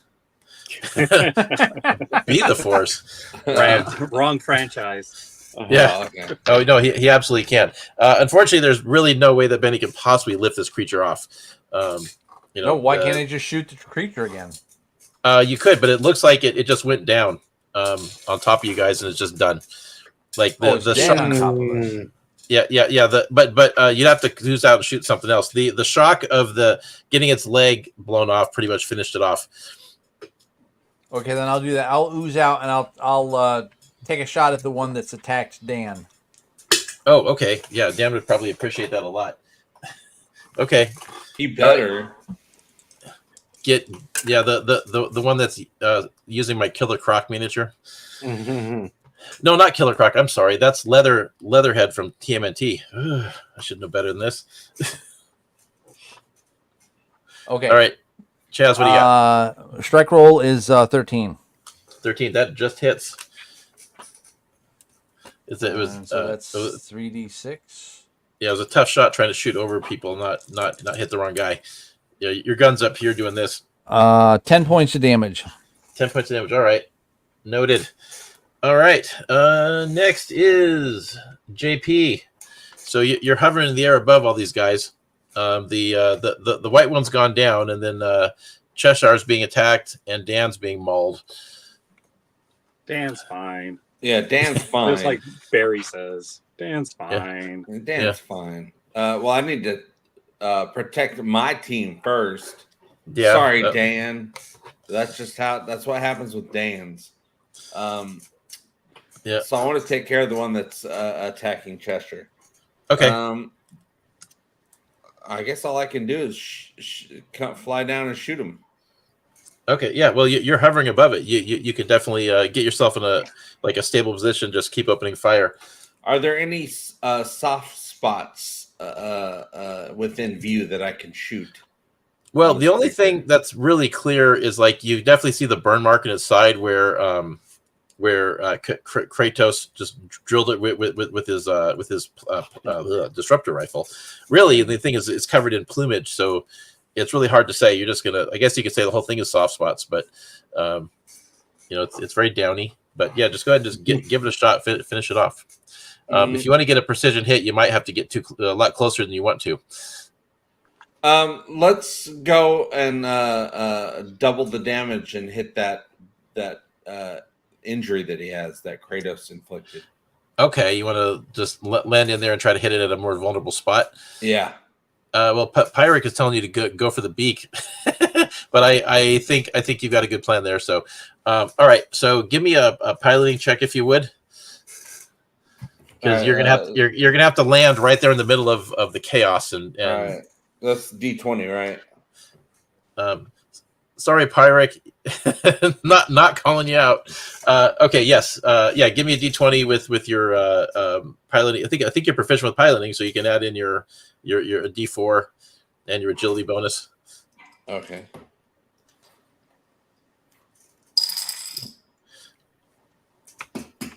Nine altogether. 9. Okay. All right. So that's going to land you there, but it's going to be you're landing on the wrong side of Kratos. So give me a strike roll if you would.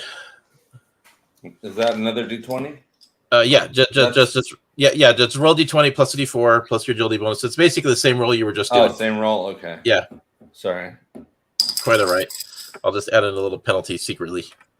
All right, and do I add agility? Yeah, you do. 15, 18. 18. Okay, awesome. You absolutely hit. Roll some damage.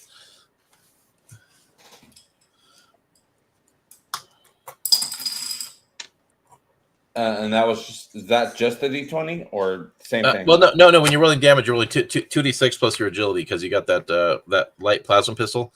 Okay, gotcha. Here we go.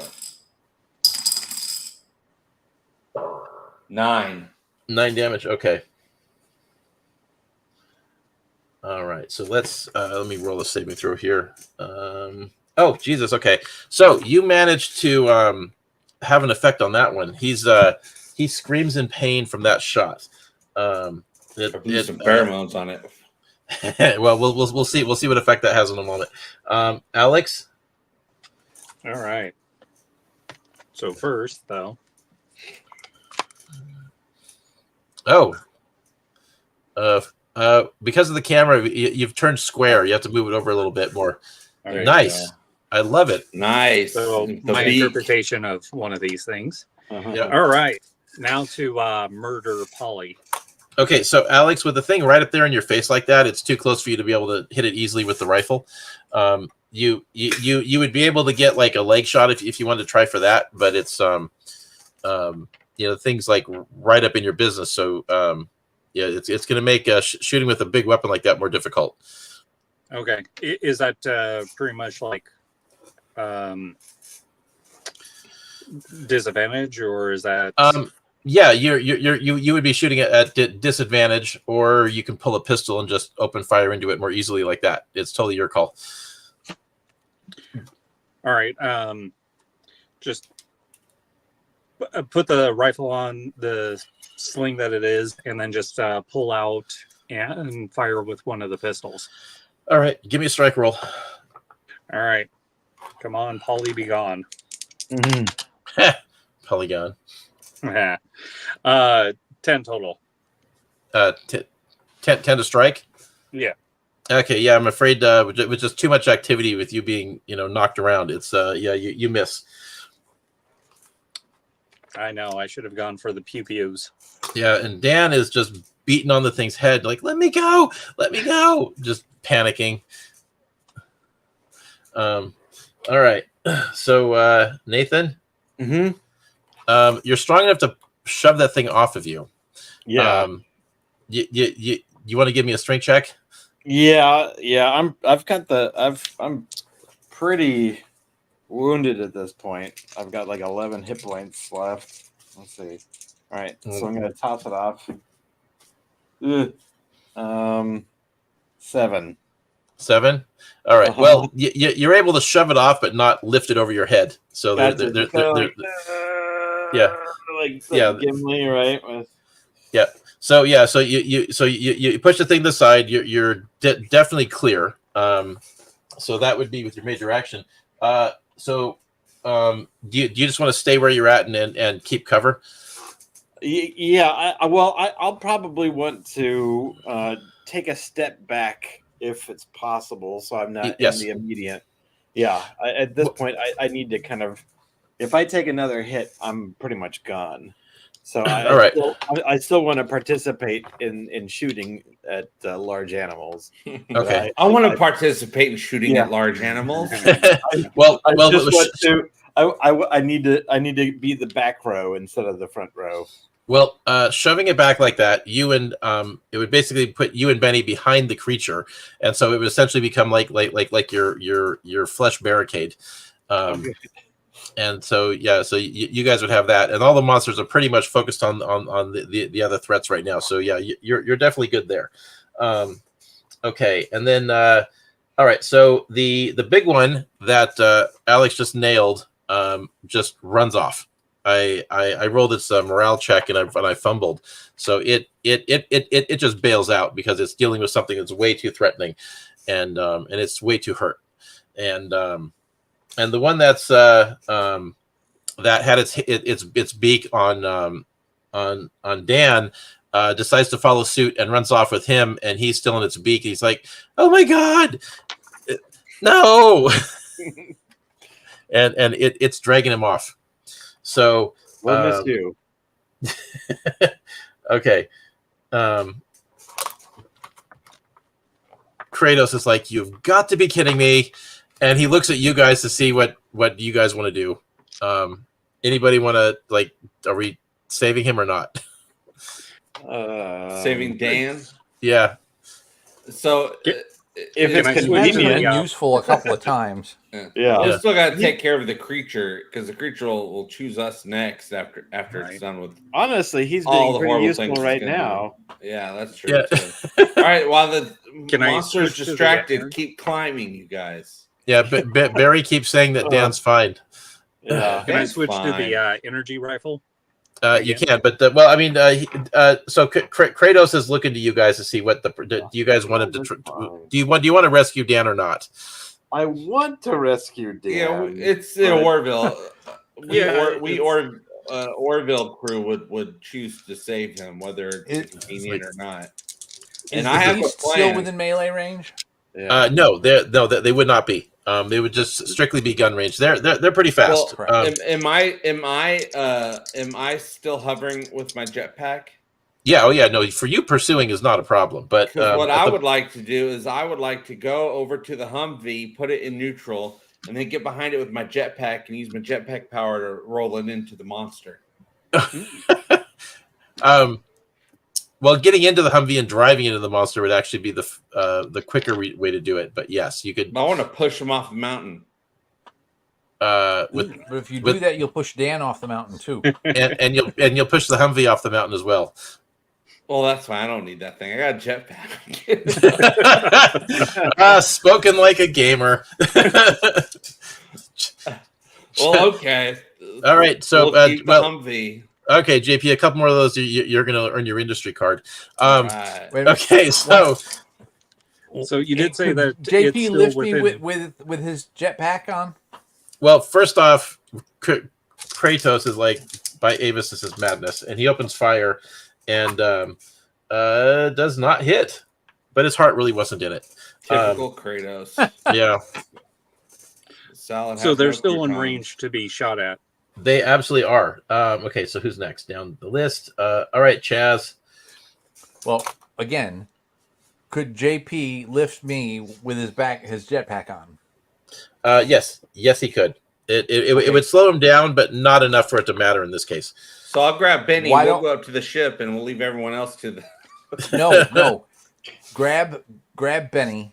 Drop him on the head of the one that's holding Dan, and I'll try and blind him or suffocate him a little bit. There's an idea. Okay. JP, are you good with that plan? Yeah, let's do it. Okay. All right. So JP, you can't chew me to death. All right. So you go backpack, and you take the backpack and you fly out and you dump out Benny on top of the monster. So yeah, Barry says choke him out. Okay. So Chaz, give me an unarmed strike roll, please. Input to Schwarzkopf. That's my cry, my power cry. Not bitch. It's gonna be an 11. 11. Okay. All right. Well, you land on the creature, but you don't get that position to choke it out. But the monster's aware of you and it ain't happy. So all right. Okay, that's you two. Alex, what are you doing? I'm going to switch to the rifle since I did sling it, and we'll go back to that and see if I can shoot its leg off. Okay. All right. So that's you're basically shooting with disadvantage on that one. Okay. But if you hit, you'll probably take it off. Okay.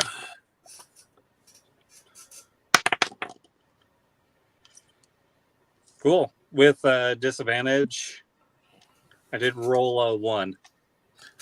Okay. Do you want to get that luck? You want to use another luck point? Yeah, I guess so. I mean, okay. That way I don't like shoot Dan. Yeah, you could accidentally hit Benny. Right? Yeah. And I mean, that's definitely not part of the plan. Yeah. Well, there is a luck point. There is a hit ally result on my chart. Cool. 1 higher. So okay. Okay. So well, I mean, the creature was not exactly running a straight line. It's doing a little serpentine, you know, and yeah, you just zips past it. All right. Dan's like, oh my god, he's just freaking out. Dan is also taking more damage, by the way. Oh no. Yeah, I know. No, stop! Don't. You're hurting him. All right, Nathan, do you want to open fire? Yeah, I'll do a single shot at the animal. Making the jetpack explode. Well, of course you could, but then I don't wouldn't have a jetpack. Yeah. I don't want to climb the mountain. Which would probably kill Benny in the process. Yeah, I don't have to do actual work. Yeah, I didn't join the fleet for that. Okay, might have to roll. Okay, so since they're running like that, you'd be shooting at the disadvantage. Okay. If you're trying to shoot off a leg, if you just want to hit a main body, then it'd be a normal shot. Yeah, main body. Yeah. Yeah. Then you're rolling normal. Get fancy. Okay. Okay. All right. So, not great. 5, 6, 7, 8. 8 to strike. And no, I don't want to use a luck point. Okay. Yeah, I'm afraid it also misses. So, all right. No, well, stop! Don't. Yeah. Okay. Well, at that point, the creatures round a bend and kind of dip down into a lower area and are completely out of view. So the only person that could actually keep pursuing would be JP, which he's already doing, and then we also have Benny on top. So let's. Don't worry, Dan. We will save you. Yeah, we will. We will avenge your death. Yeah. Hang in there, buddy. I feel like the whole episode started with, should we get rid? Like the episode really should be titled, "Should we get rid of Dan?" Yeah, exactly. Called F Dan. You know. Yeah. Okay, so Chaz, you're trying to choke him out. Go for it. So I'm gonna need another unarmed attack out of you. Well, do I have to choke him out by force, or can I just crawl in its throat?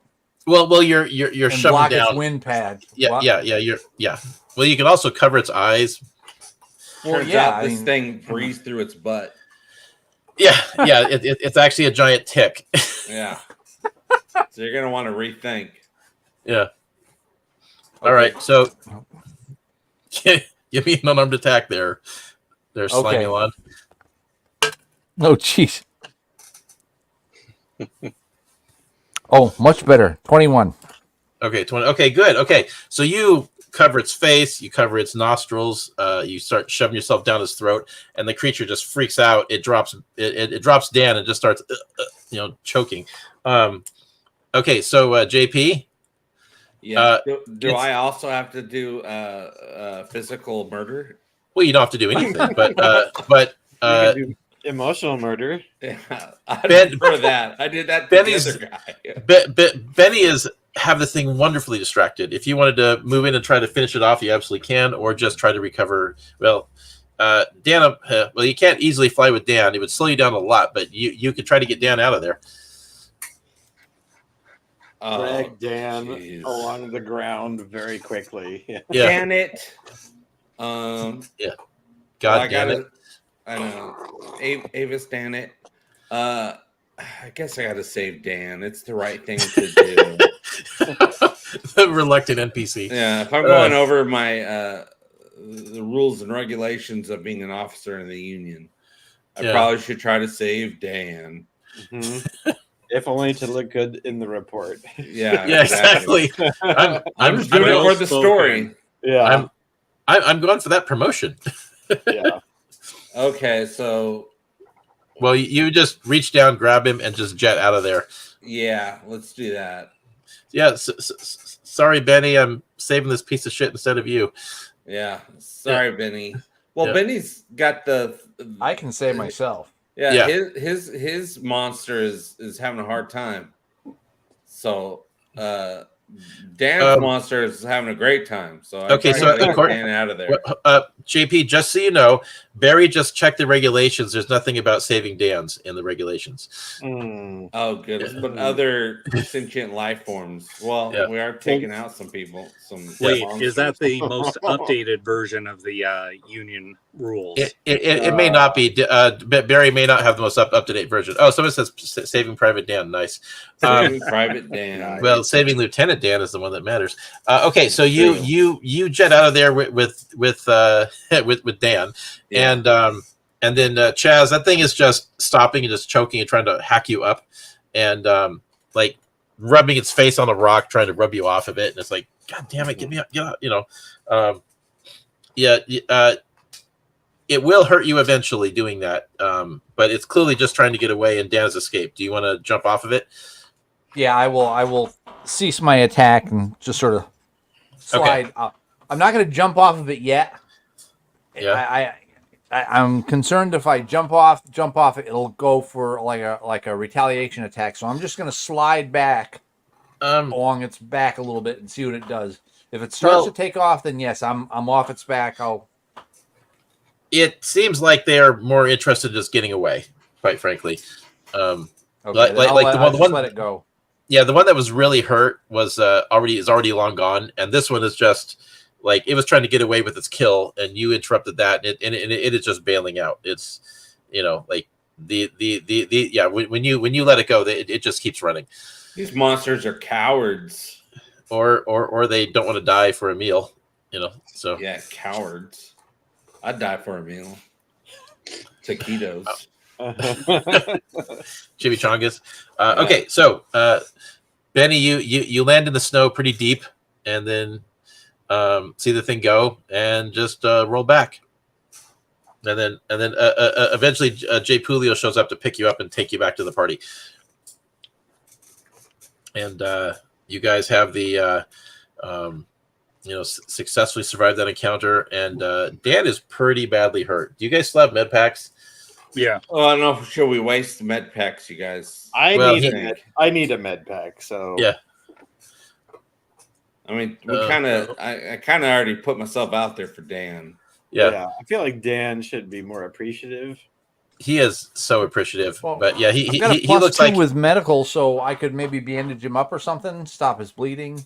absolutely. That you don't even have to roll for that. That's fine.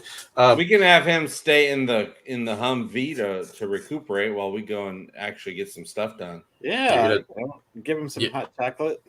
You're gonna trust him with the car. Yeah, leave the air conditioner on. Yeah, well, don't roll the window, crack the window. Don't drive the car, Dan. Yeah. Take out the keys, the battery. Yeah, exactly. Yeah. Leave him in there without the heater. Yeah, there we go. And that way he'll be protected, which Awesome, Dan. You're being protected by the walls of the car. Yeah. All right. So JP, get another luck point for the badass thing, and I'm gonna give one to Chaz as well for the for tackling the creature. So okay, so if you guys want to take a break and recuperate your hit points with your recovery dice, you can do that. Though Dan is still gonna be like, well, technically get his hit points back, but he's pretty messed up. He'll be having some penalties. The guys will just have to bandage up your shoulder there. Valdez, and then at that point you guys can do the climb. The climb will be more difficult for you with that shoulder injury, but as long as you take it slow and steady, you'll be okay. And you'll Also, probably I have to mention something. Yes, I was able to, with my jetpack, lift up Dan and get him out of there. Does that mean I can do that one at a time with the rest of the team to get him to the top of the cliff? Not exactly. So with Dan, it significantly slowed down the speed you can go. So you would not have been able to escape those creatures with it. And your jetpack is basically good enough for one person to be lifted. If you were to try to carry somebody up that high, you'd be overtaxing the engines on that thing pretty hard. Damn. Okay. Yeah. I mean, it is theoretically possible, but you're going to burn through your fuel supply really fast. So yeah, you can't carry, risk it. Sorry, guys. Benny, because he's like half the weight or less than everybody else. Benny would be much easier. He could haul Benny up there. Yeah, but I would like to get Benny up there to start going over the wreckage. But that's up to Benny because he might want to stay with the crew to help them out in any situations. Well, it would be a lot easier to haul him up and then drop him off and then haul everybody else up. Like everybody else would climb, and because Benny being a slime creature is not what we call a physical entity. Okay. He's never going to be as strong as the rest of the party. Well, also, I mean, wouldn't I be able with my jetpack at least speed up people climbing up the mountain, pulling them a little bit, giving them a little extra oomph? Again, the jetpack's not really designed for that. Okay. But what might be realistic, if you guys wanted to just pop a med pack just to reseal the wound in Valdez's shoulder, he could climb up first and then haul everybody else up. Oh, that's a good point. Yeah. Oh, he gets special treatment. Okay. Well, he actually has a bleeding wound, so even though he's spent his recovery dice to heal, technically that wound is still there. It hasn't just vanished. So a lot of physical, like a big combat could cause the thing to start bleeding again. So if you guys popped a med pack to seal that injury, then he would be able to. He could easily pull everybody up. Well, I say let's pop a med pack because I'm tired of looking at that gooey, gory thing. Alex, you were keeping track of the med kit, right? Yeah.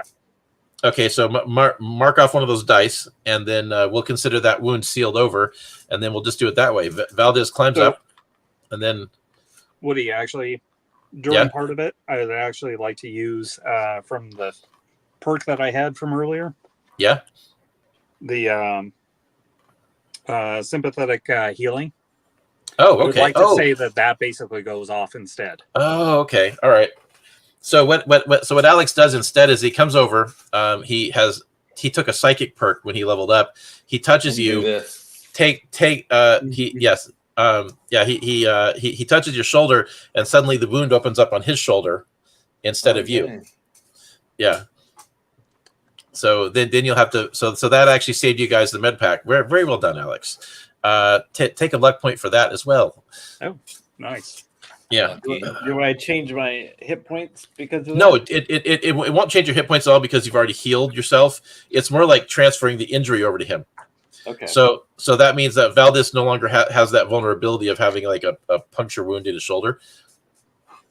And so Alex has taken on that puncture wound. And I definitely go, what the sod? Yeah. And he's lagging. Okay, there you go. Okay. So Valdez, you get up there, you haul everybody up, and then the whole party's up there, and then Cheshire has to get bandaged up, And then, Alex, are you going to pop the med pack for yourself, or just going to deal with the wound for now? I'm going to deal with the med pack. Oh, okay. All right. Yeah. Cool. Okay. Cool. Give me just a quick second off screen, guys. Hold on. I'll be right back. What if he doesn't come back? Has anybody thought about that? Then mob rules. Mob rules. All right. Huh? I'm saying we just look for all the taquitos we can find. All right. Sorry about that. That sneeze is coming back to haunt me. We were going to spend all your gold. Yeah. Man, we're so close. Okay, so you guys are now at the top of the cliff, and the wind's pretty hard, so you guys have to get away from the edge, and it's pretty biting. But as you look up in the distance, several miles up, you can see there's the wreckage, and there's a base camp below it. And so what's somebody basically set up there? There's a base camp at the base of a cliff, and they've got some ropes strung up, and people are climbing up into the wreckage. And so you guys could go there to that base camp, or you could hike around the long way to get up the ridge to get it to enter the wreckage that way by yourselves. It's totally your call, but they it looks like people have set up like a secure area that's safe from the environment, where they could climb up into the wreckage from down below. Now, do they look like Union? Yeah. No, these are locals. Or at least sighting it in with Valdez's scope, checking it in at a distance. There could be Union survivors down there, but it looks like mostly a bunch of locals. I prefer to get up there without the locals knowing about it. Yeah. It's miles on the flat, Pyric, not miles up in the air.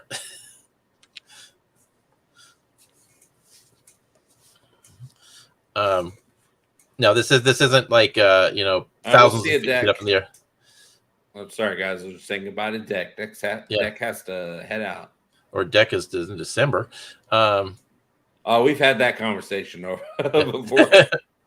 So the main question is do you guys want to approach the base camp, or do you want to approach the or try to hike up the ridge with exposure to the elements and approach it that way? We're so close, you guys. We're so close. Well, the base camp would still involve some climbing to get up into it, but it is clearly going to be like a safer route. There's more people. There's less environmental hazards. Are the people carrying torches? You do see fires in the distance. Like there is smoke coming up out of it. So we gotta head more blob. time. So yeah, I just want to know which. So because we'll be wrapping it pretty much now. So we just want to know what we're planning for next time. Are we? Well, this is a good question though. What do you? Yeah. I mean, I can jetpack. We go to the base, and then I can jetpack the rest of the way. But you guys won't be able to do that. Well, the advantage of the base camp is there's people. There's resources. There's these are people that are already actively been exploring the ruin for a while, and they've kind of got a system in place. They'll know what's up there. They'll know what the situation. We would have to go in with a plan of how we don't want this to go south every other. It's gonna go south. So how far?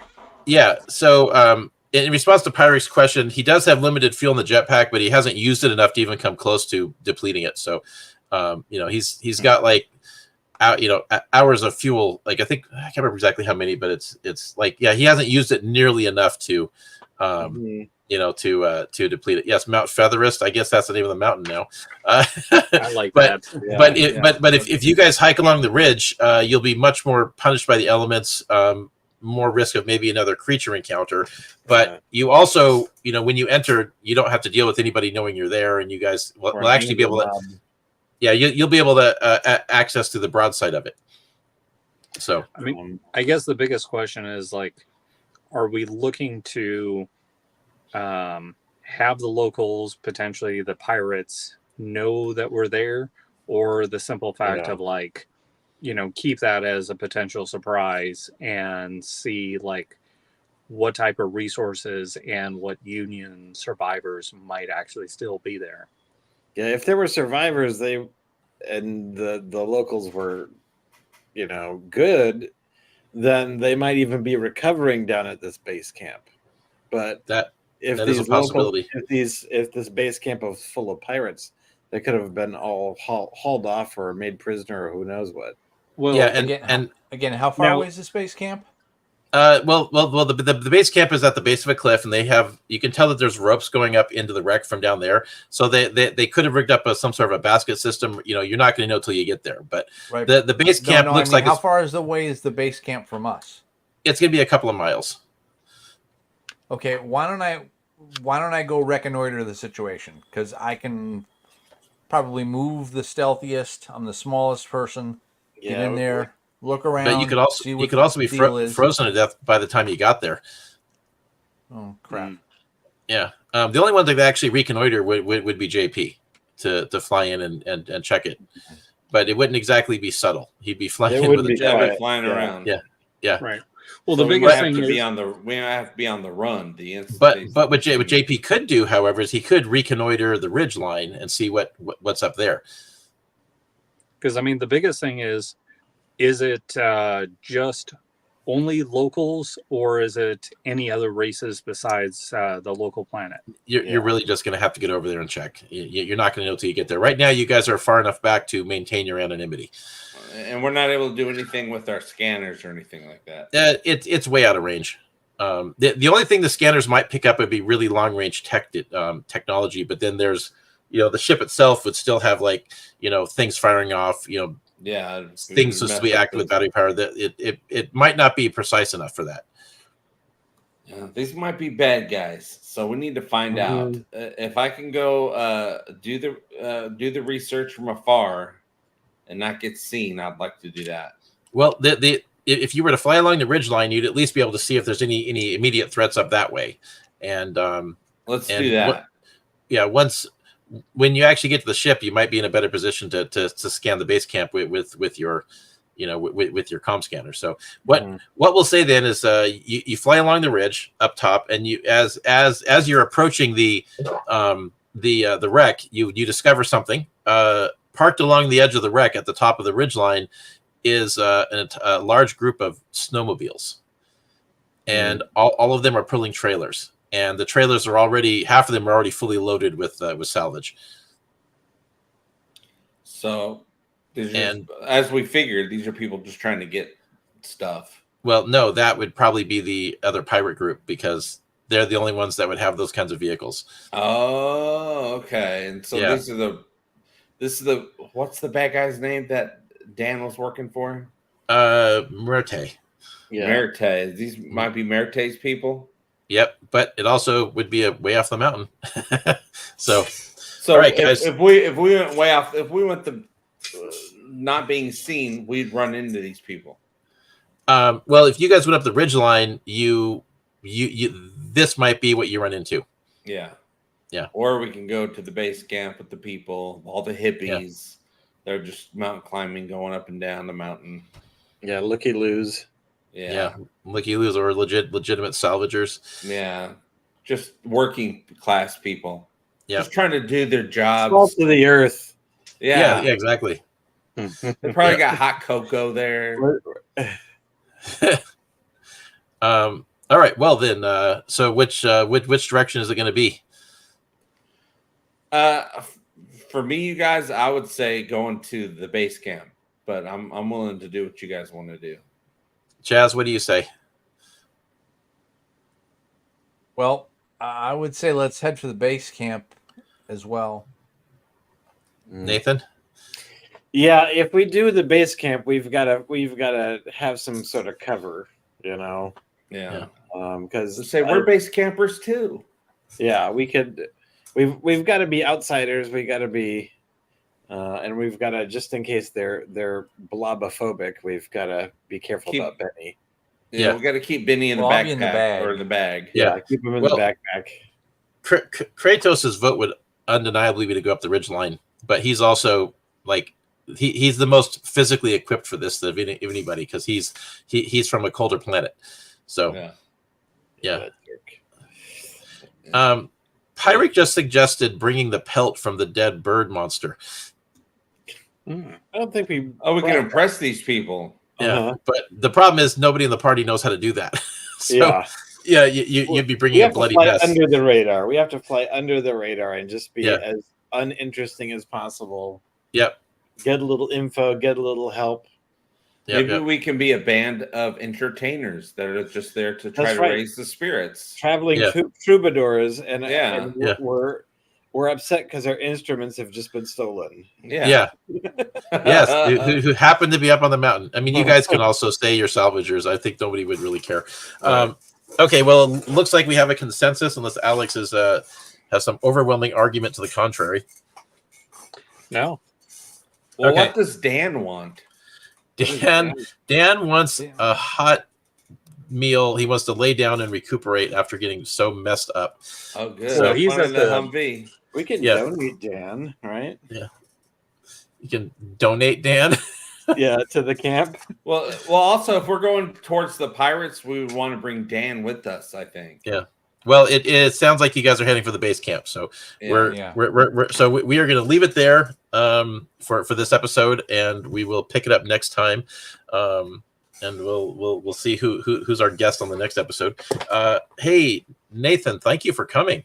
Oh yeah, thanks for having me. It was a lot of fun. Yeah, I hope some of these people check out Voyage Trekkers on YouTube, and they also check out your movie on Amazon. Yeah, the link to the movie is in the description of this video. Remind us, what's the name of that movie again, Nathan? The last movie ever made. So it's a feature film. There's a sale right now if you want to rent it.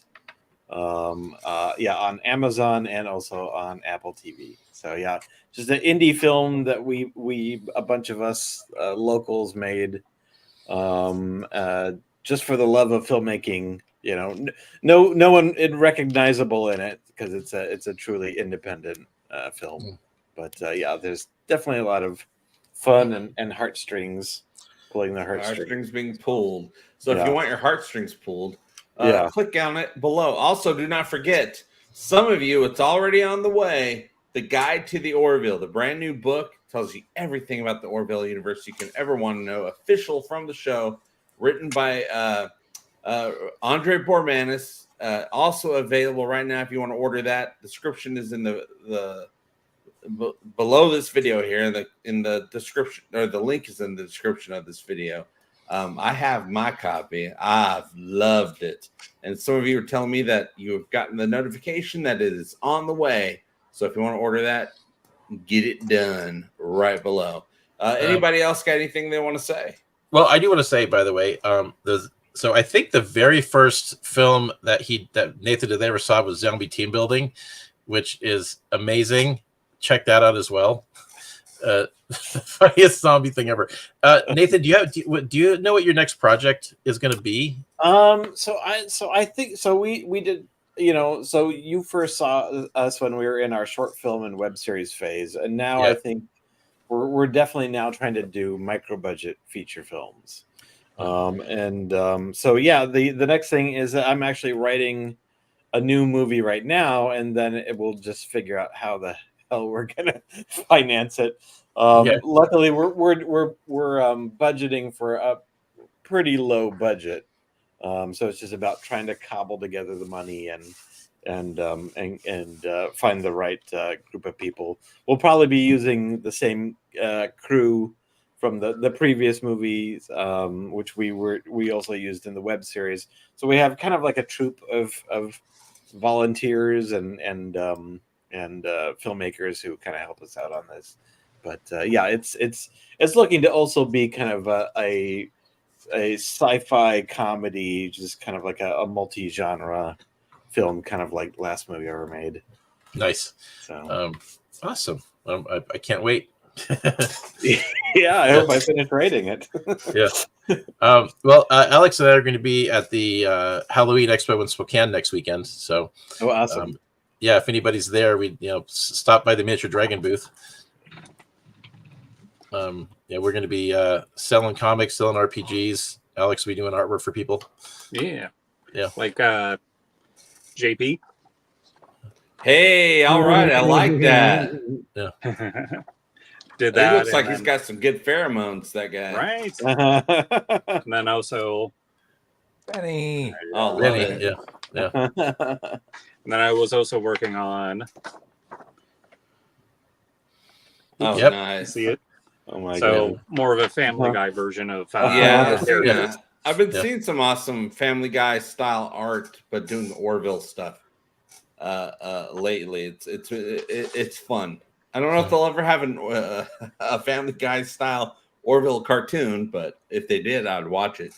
Right? The one I want to see is I want to see them finish the storyline of Star Trek Enterprise, but with animated, because there's no way they're getting everybody back together now. But I'm sure they'd show up for a couple days in the studio. Yeah. Yeah. Well, also, I wouldn't mind live action just getting whoever they can get, because I'm sure they could get a lot of people, but probably not everybody.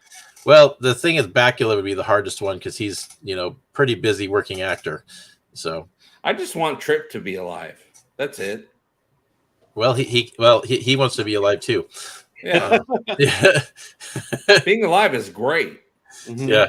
It's one of my top 3 favorite things. Yeah, it's my favorite things about life is the living. Yep.